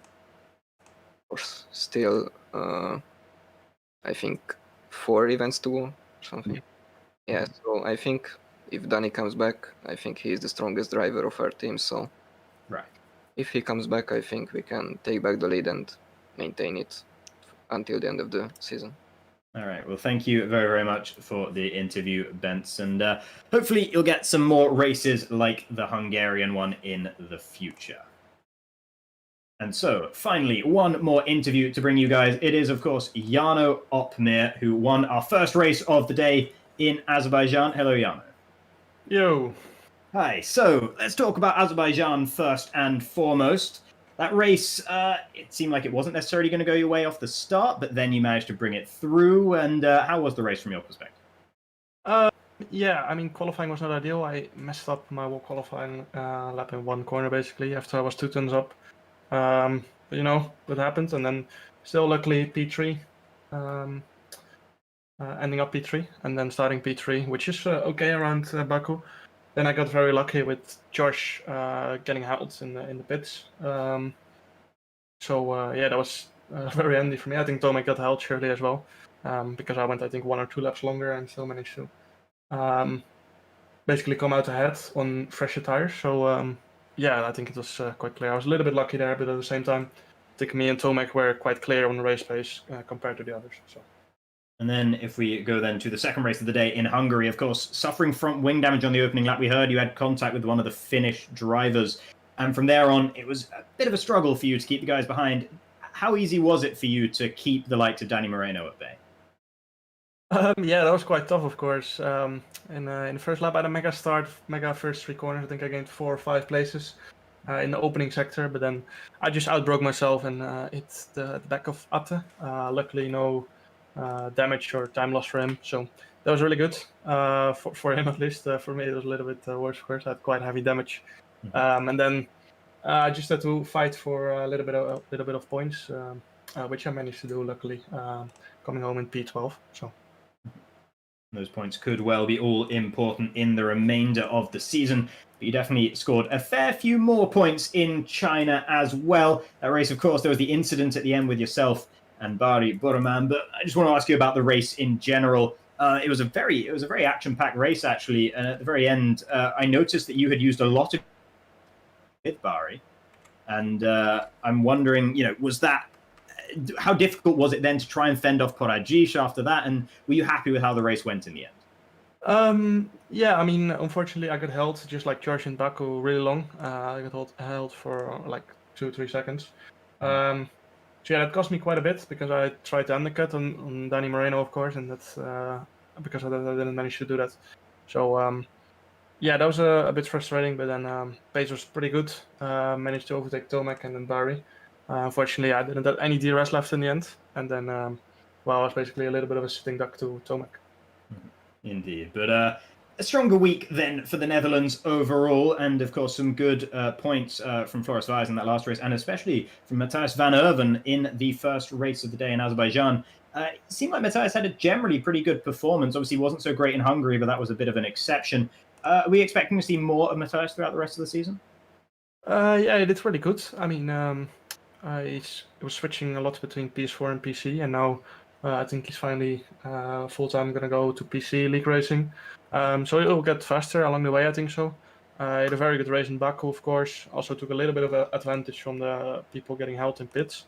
But still, I think he did a phenomenal race at really good pace and managed to bring home very good points. Indeed. So Netherlands now sitting second in the championship, and you yourself must be up there with the guys that have scored the most points in the tournament as well. Thank you very much for speaking to us, and congratulations on a good day for Team Netherlands. Thank you. Thank you. All right. So those are our interviews for the day then. And any closing thoughts from yourself, Badge? Good question. I think we've seen once again great racing. Hungary maybe wasn't that up to standard because it was raining and it was Hungary, and both combined were a little bit tricky, but I think China made for a fantastic race, plenty of overtakes, and Azerbaijan obviously, again, well done. Baku always holds true. And I'm very much looking forward to the next event, which is going to be next Sunday, same time as tonight, 7 p.m. Central European time. We're only going to have 2 races next time. It's going to be a short qualifying and a 25% race around Austria, followed by a reverse grid 50% race around Bahrain. So only 2 tracks for the drivers to prepare for, but I think the 50% reverse grid Bahrain race should open up an opportunity for some of the drivers to still make up some points and make for a fantastic race. I think Bahrain, one of the tracks that a lot of drivers like, a lot of viewers like. And you said to me earlier, and I think it holds very true, if you place this track in a typical European racing country, a lot of people would see it as the best track on the calendar. Yeah, absolutely. I stand by that. That's a hill I'm willing to die on. The sand dunes of Bahrain are the hills I'm willing to die on at this point. I think it's a fantastic circuit. I'm very much looking forward to seeing a reverse grid race there as well. And it's 50%. It's a circuit where you can overtake, 50% race. The reverse grid, the guys at the back of the reverse grid, the fastest ones in the first race in Austria, they'll have a big opportunity, lots of time and lots of opportunities to make their way up through the field. And we are really going to see the cream rising in that one. So that will be absolutely fascinating to watch.